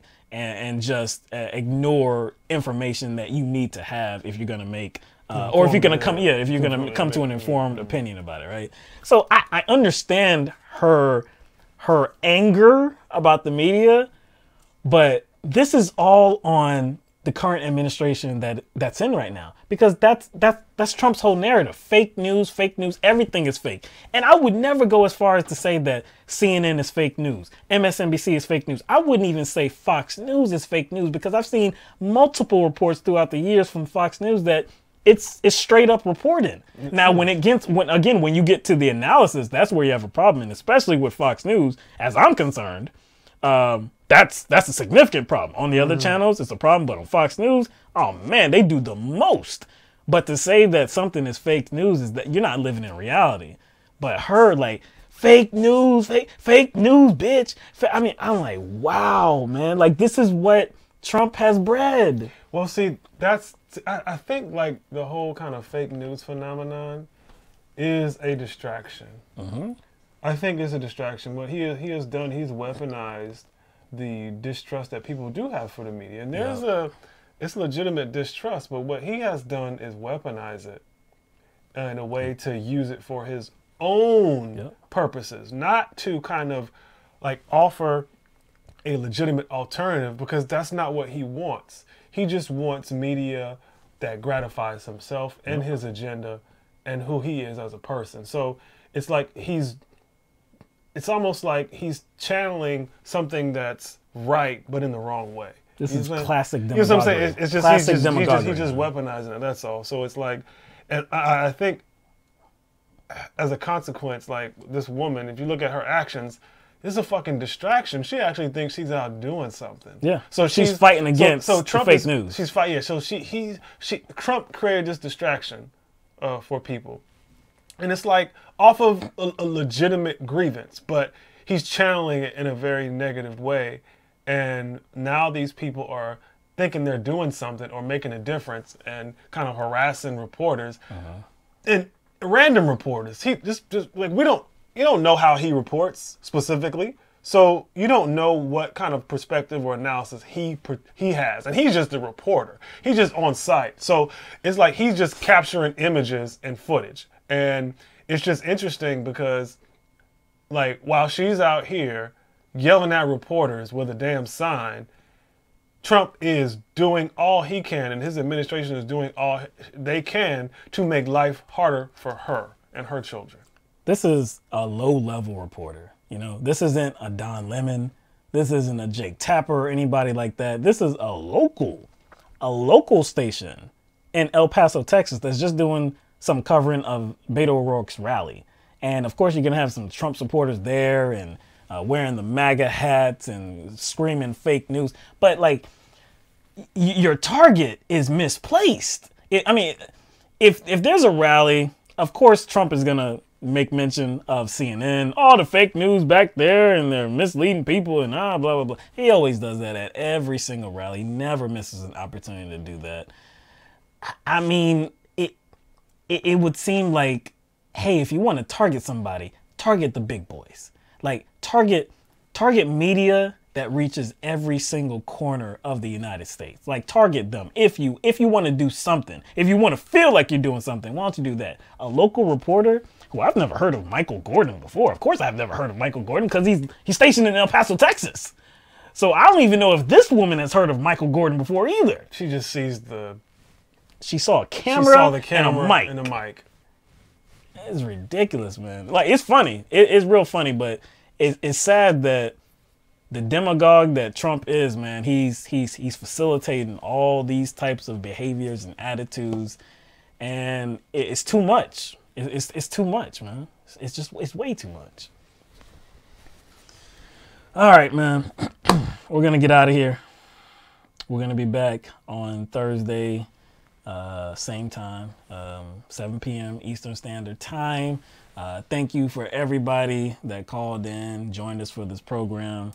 We hope that you join us on the next program. We'll have a fresh new batch of topics to discuss and break down. Until then, have a good one. We'll see you in a couple days, all right? Peace out, everybody.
you.